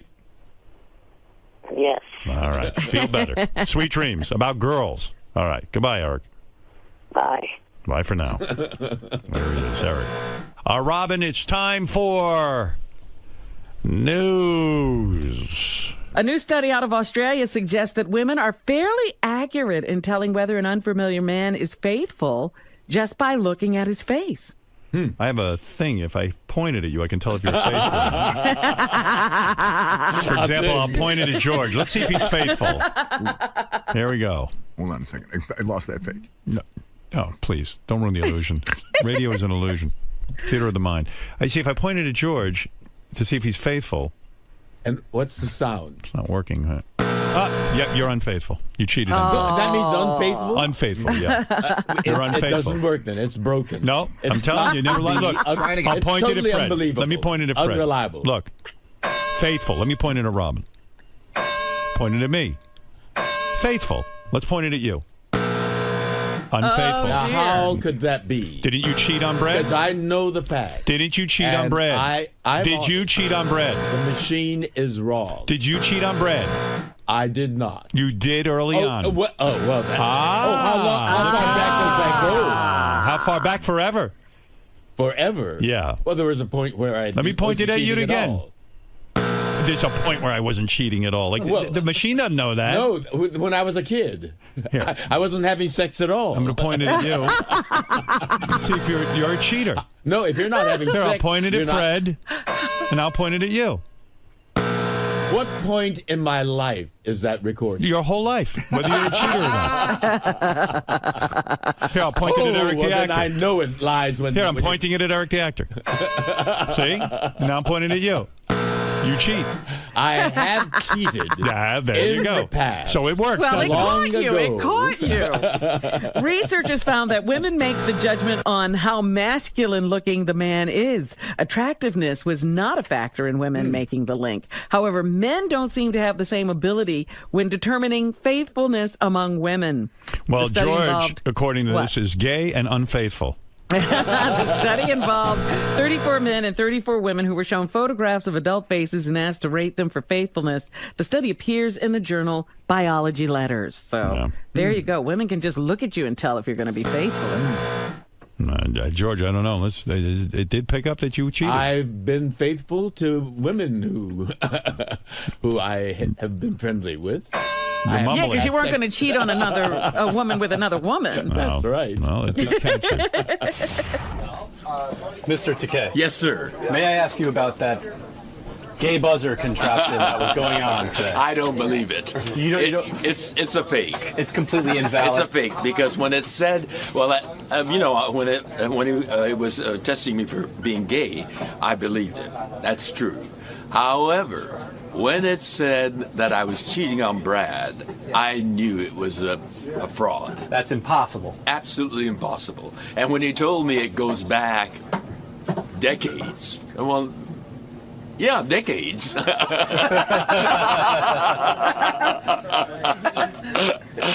then I knew that was maybe true. But then if you go even further back, you know, when you're a kid, you're not having sex at all. So I was faithful. So you saw some fallacies in the way this thing operated. Well, I think it needs to be tweaked.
Mr. Munn. Yes, sir.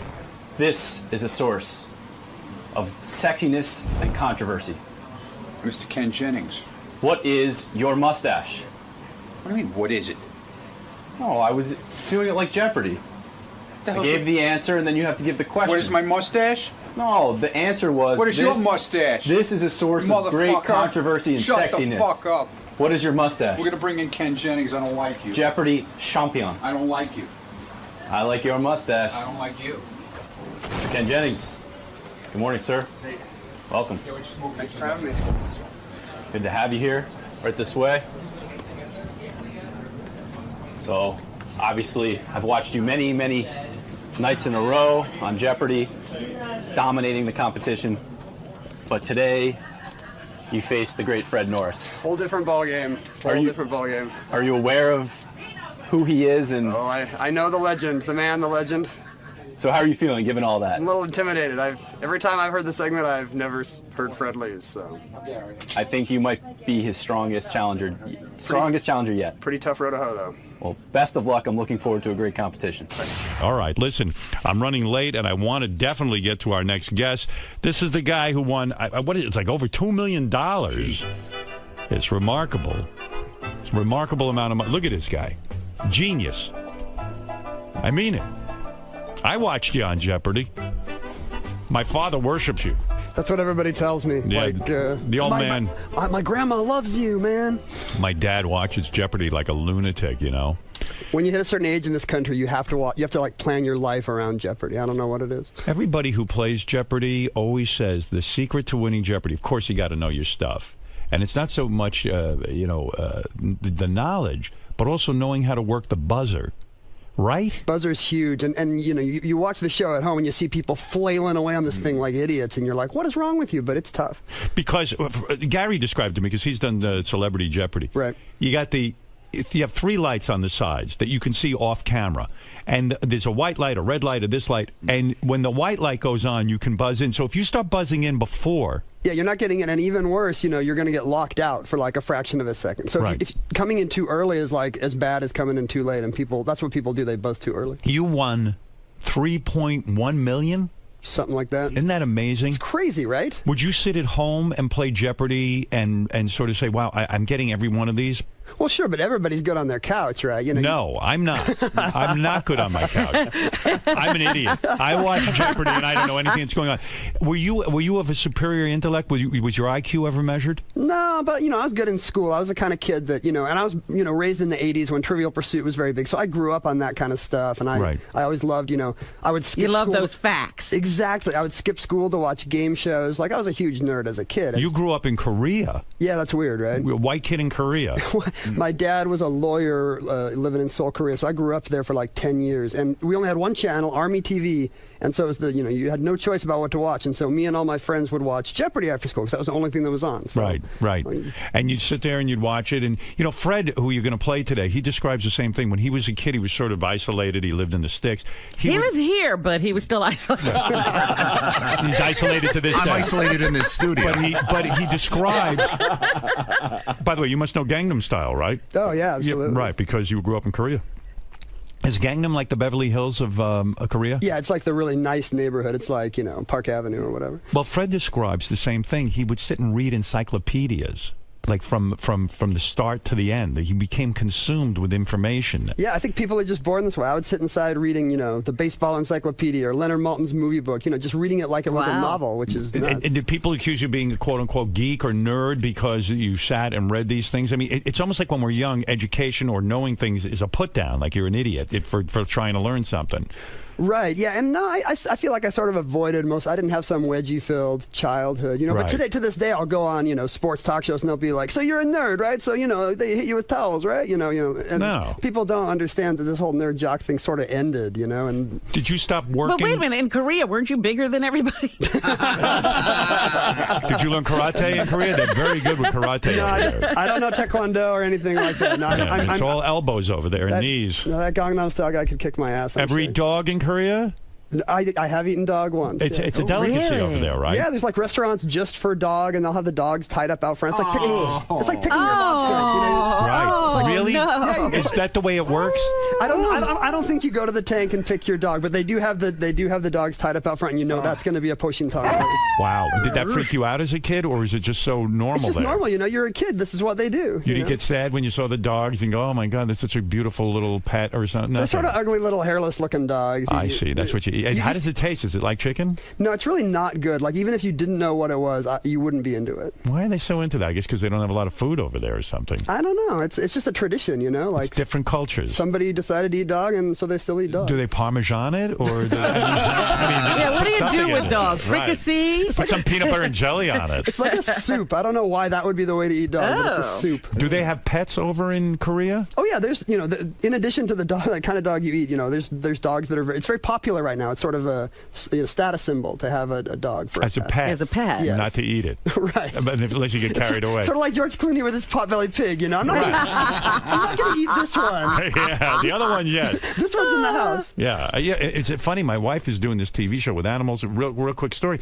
And she went to this place where they keep pigs as pets, and they love their pigs, but they still eat bacon too. Right. It's really, it's very weird, isn't it? You make an exception. My daughter's pretty much turning into a vegetarian, but she will eat bacon. That's she won't cut out bacon. So when you make $3.1 million on Jeopardy, do you quit working? A traditional job? Do you say, "Hey, I've got enough money, I don't need to work anymore"? Well, I got an offer to write a book, and that's what I'd always wanted to do. I was like an English major in school who figured, I'll never make a living at this. I better learn how to write computer programs too. So I got into computers. Right. And I sucked at it. I didn't like it. And so when somebody offered me a book, I was like, wow, maybe there is a career in this. And like 8 years later, I'm still doing it. Wow, it's unbelievable. That's wonderful.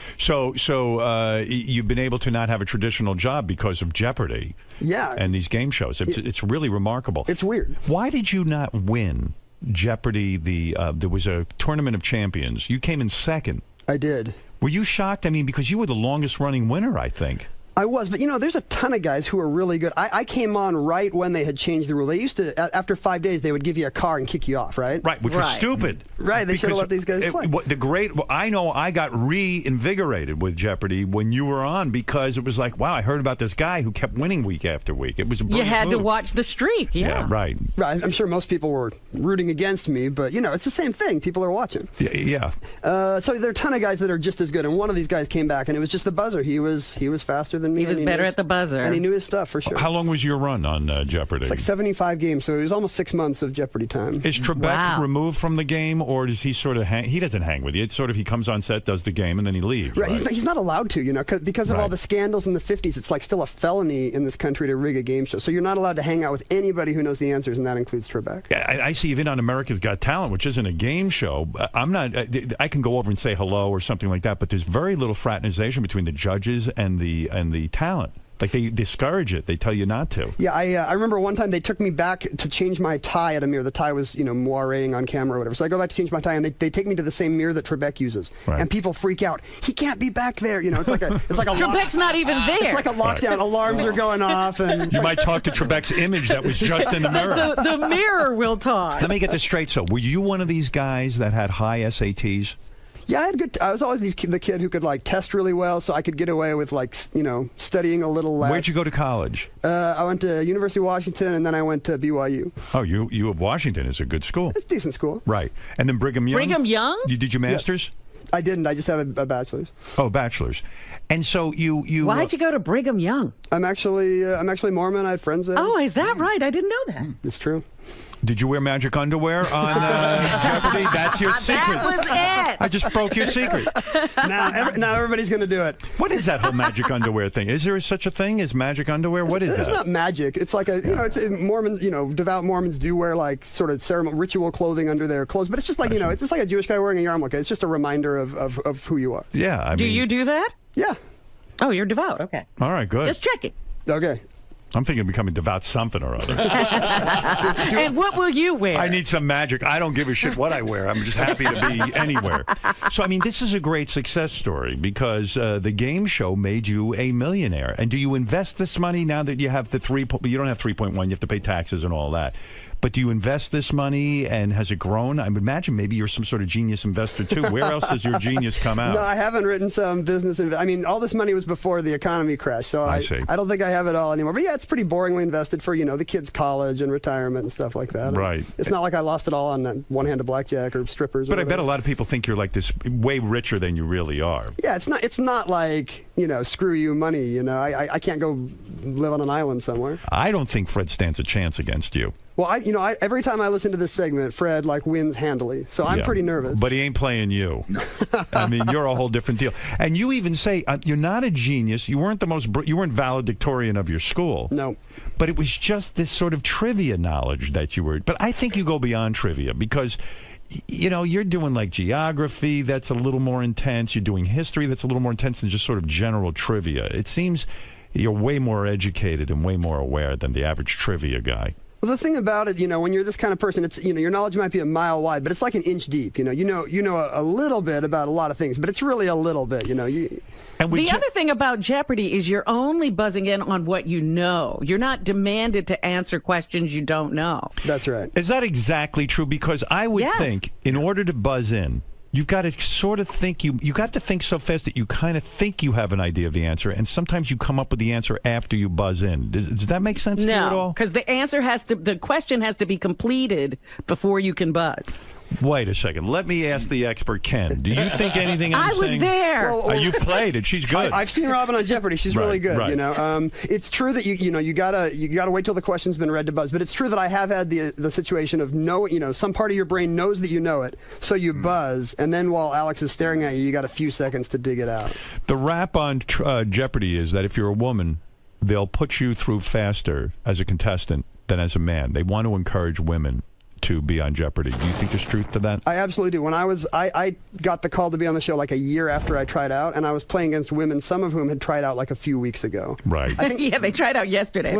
Because why? They feel it's important to have a balance. They want a balance. Yeah, they want a woman on each show, and I think they don't have as many trying out as they would like. Now that the tryouts are online, I bet they're getting a lot more and better women contestants. Are you able to go back on Jeopardy at all, or are you considered retired because you had your run? What are the rules? It's sort of one to a customer. I guess I could wear a disguise, handlebar mustache. Or why not?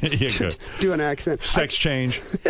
I went on a year ago to play the IBM supercomputer, but except for special stuff like that, I'm sort of out of work as a Jeopardy guy. You got beaten by the computer. The computer kicked my ass. Well, yeah. I mean, come on. A computer's gonna. I mean, that thing is so programmed. But it's Fred is like a computer.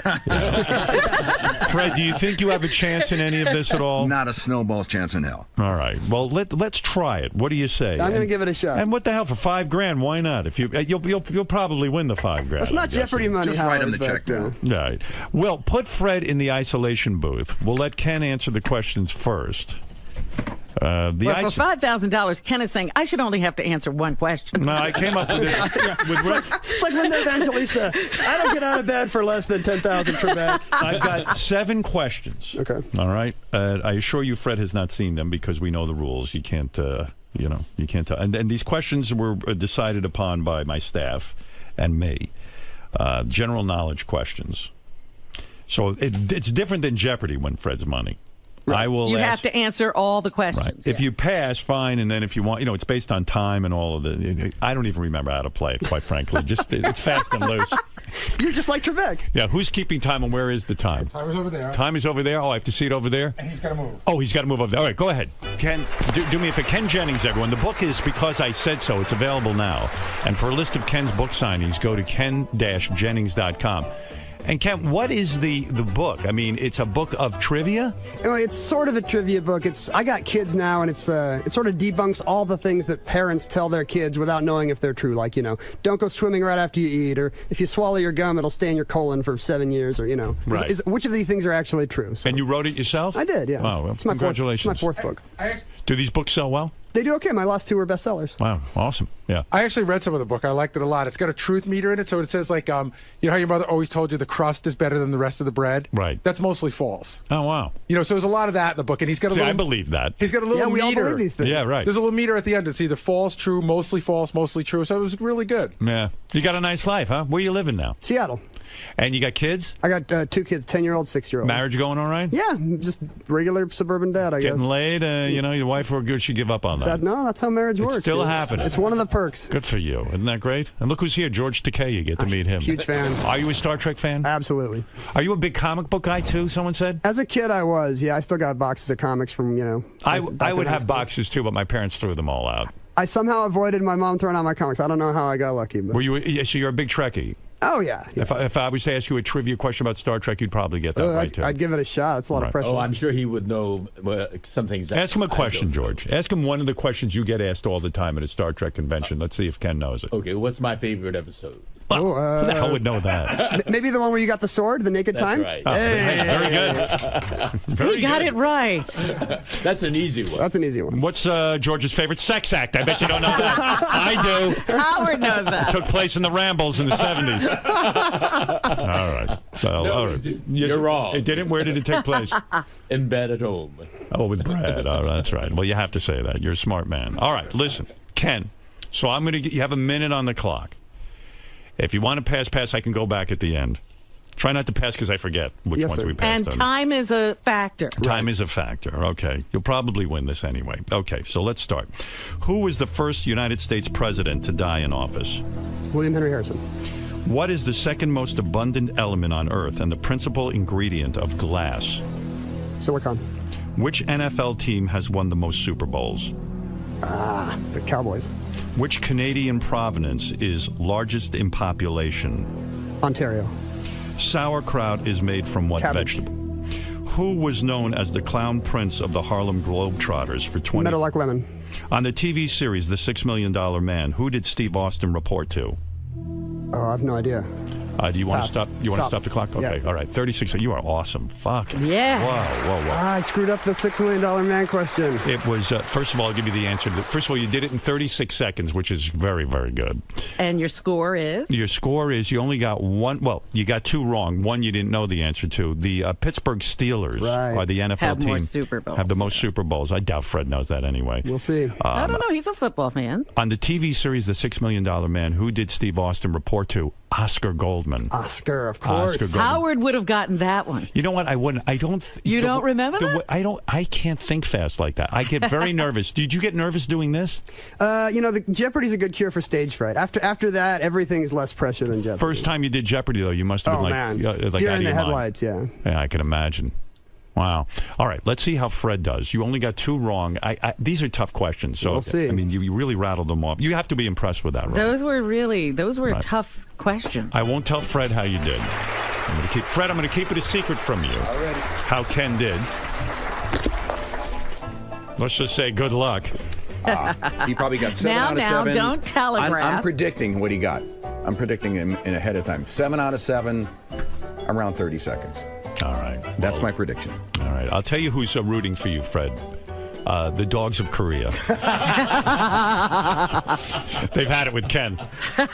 All right, here we go. You got it. Here we go. You know the game. 60 seconds on the Let's do clock. it. You can pass and this kind of thing. Pass. Okay. You pass? You already I pass. I forfeit. All right, here we go. This is for $5,000 for Ken. You, Fred, can't I win get a dime. nothing, Ken. You get nothing? I've been the winner of this thing for 7 years straight. I get nothing. I tell you what, if Fred wins, can he touch your magic underwear at least? So he has some good luck? Yes. Now, it's a $5,000 prize to Ken. Yes. So if you throw this, I suppose you could meet up with him later and split the winnings. But here we go. I'll meet him in the elevator and beat him up. Here we go. In the rambles. In the rambles. George. All right. And by the way, thanks to Don'tBeBroke.com for putting up the $5,000 so we can lure Ken in here. All right. Here we go. Who was the first United States president to die in office?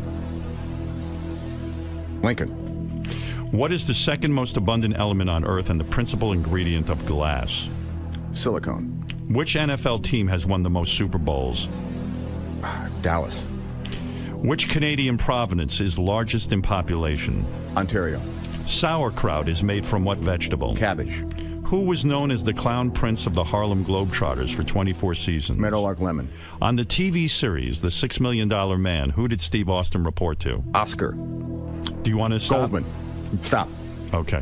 Wow. Wow. That was nice. Wow. Look at that.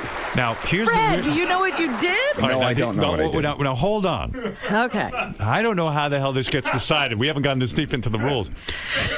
You clocked in at 36 seconds, Ken. Yes. Fred clocked in at 36 seconds. Yes. You tied on time. Yes. You tied on the amount of right answers. He got 6 right. 5 right, and you got 5 right.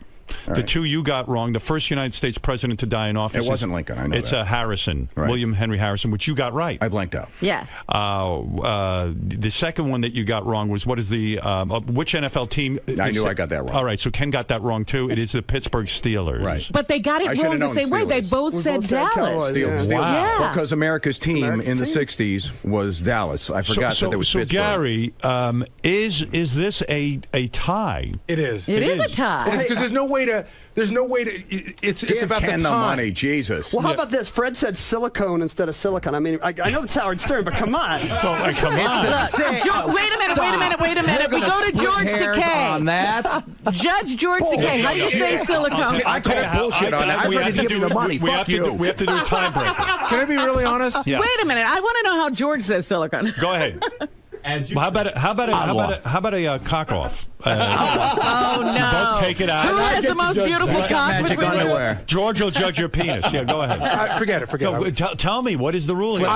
There's no rule. There's no rule. There's no ruling. The rule had always been that in a tie, the time would matter. Yeah, I think. But they both tied on time. I never imagined this, but I actually think that we need to go to a sports clock with hundreds of seconds, which has never happened before. How about a dog eating contest? There are tiebreaker questions there. There are additional questions, but I don't know how you do them. But I don't think we give Ken the money. Here's what we I can. think we here's what should we give can him do. the money. We can write down our answer. You can say it. I'll write mine down. He'll write his down, and we'll just hold it. All right, tiebreaker. Oh, Fred needs to know. Let's do the manly thing. Let's do the manly thing.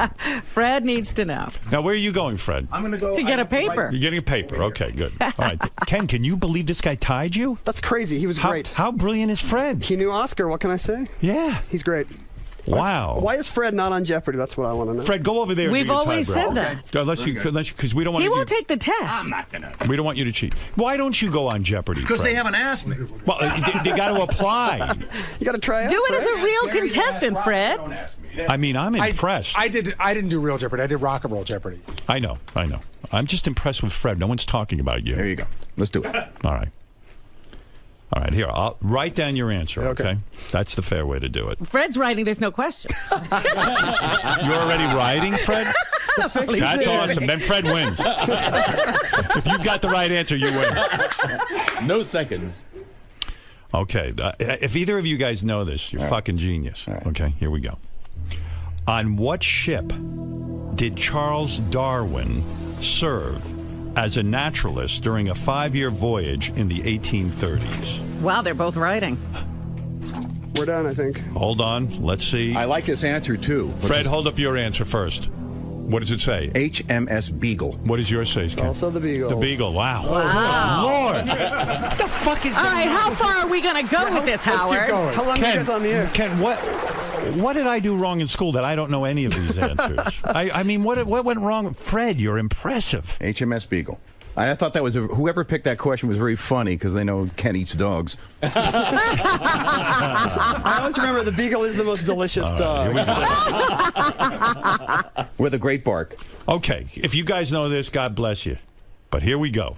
Second tiebreaker, because we're in a tiebreaker situation. I say let's leave it a tie. Yeah. Why? And have a rematch. Yes. Don't you want to know who wins? I think they both have been superior. I could throw you one more idea, Howard. Yeah. We could take a break, and I could give you 7 new questions, and we could play the game again. Really? Nah, just leave it a tie. Leave a tiebreaker. I'm up. We got to get out of here sometime today. Whatever you guys want. All right, break, and then 7 questions again. I can't take it. We'll be back right after these words. Did you think it was going to be that close? I thought I was. When I only got 5, I thought I was done. Oh, really? Yeah, I thought I was done. I thought he was going to get 6. Jeez, I'm amazed how you guys do that. It's crazy. I have no ability to pull out information quickly like that. Yeah, the speed is There's got to be a mechanism in your brain. Yeah, it's. I'm not even aware of it. It's just how stuff gets filed away. How old are you now? 38.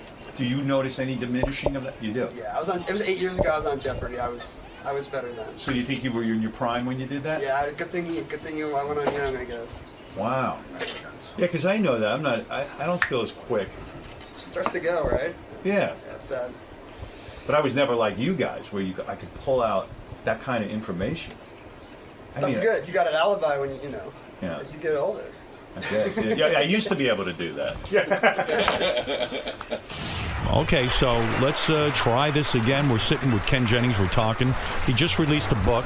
It's called Because I Said So. It's available now. And also for a list of Ken's book signings, you can go to ken-jennings.com. So, Ken, do you have a lot of fans? I mean, do a lot of people show up at the book signings? Jeopardy groupies? No kidding. They're all 80-year-old women, but it's still cool. You could get them probably. Oh, yeah. Which is great. Most of the people who saw me on Jeopardy are probably dead by now, but... Were you a guy who got married young in life? I was like 25. That's young. 25. Do you dread the fact that you could have remained single, won Jeopardy, and then you would have been this high-flying bachelor who... all the nerd girls on the internet throwing themselves at me. It would be amazing. Is it true that after you won the millions of dollars on Jeopardy, that Senator Harry Reid approached you about running for Congress? That's true. Because I lived in Utah at the time, and I was getting calls from Senator Reid, from Chuck Schumer. They're all saying, "You got to run in Utah. You're a Democrat who can win in Utah." And I'm like, I'm not going to win. Maybe you could have won. Were you a hero in Utah? Were people like really identifying that you were from their state? Yeah, it was a lot. I think there was hometown pride, but I still don't think that would have made Utah vote Democrat. But I still think people would have thought of he's so intelligent. He's probably going to be a great public servant. Like it probably would have worked. To me, it's crazy. Like this is what's wrong with America. If a guy wins enough on a game show, you're like, hey, you should be in the Senate. What the hell? You know? Yeah. That's not good. Well, they figure you know something. It's impressive. All right, so listen, if you're just tuning in, this is crazy. Ken Jennings is here. He's playing Fred in Win Fred's Money. So we figured you're just going to beat the pants off Fred. I don't know why we lost confidence in Fred, but sure enough, in time, 36 seconds, you tied. You both got 5 out of 7 questions right, and remarkably, we played a bonus tiebreaker round. You guys tied in that, and now we're back to 7 questions again and playing Win Fred's Money so we can see. It's like Jeopardy. We're on a streak. It's crazy. We're gonna do this 75 straight times. I'm not for it. Gary, anything you want to say? Good luck to everybody. This is very exciting. All right. If you guys. By the way, I never lost faith in Fred. I thought he'd do fine. Me neither. I've always bet on Fred. I did. I thought he'd lose. I'm surprised. Fred's the real deal, man. Fred's the real deal. He proved it today. Why he's working on this show, I don't know. All right. Here he is, the spectacular winner of Jeopardy, Ken Jennings, and we're going to play Win Fred's Money. Who did Helen Keller dedicate her autobiography? Annie Sullivan. The disposable razor blade, instead of the existing straight razor, was whose brainchild? Gillette. What positions make up the battery in baseball? Pitcher and catcher. For more than 1,000 years, 794 to 1868, which city was the capital of Imperial Japan? Kyoto. A group of pork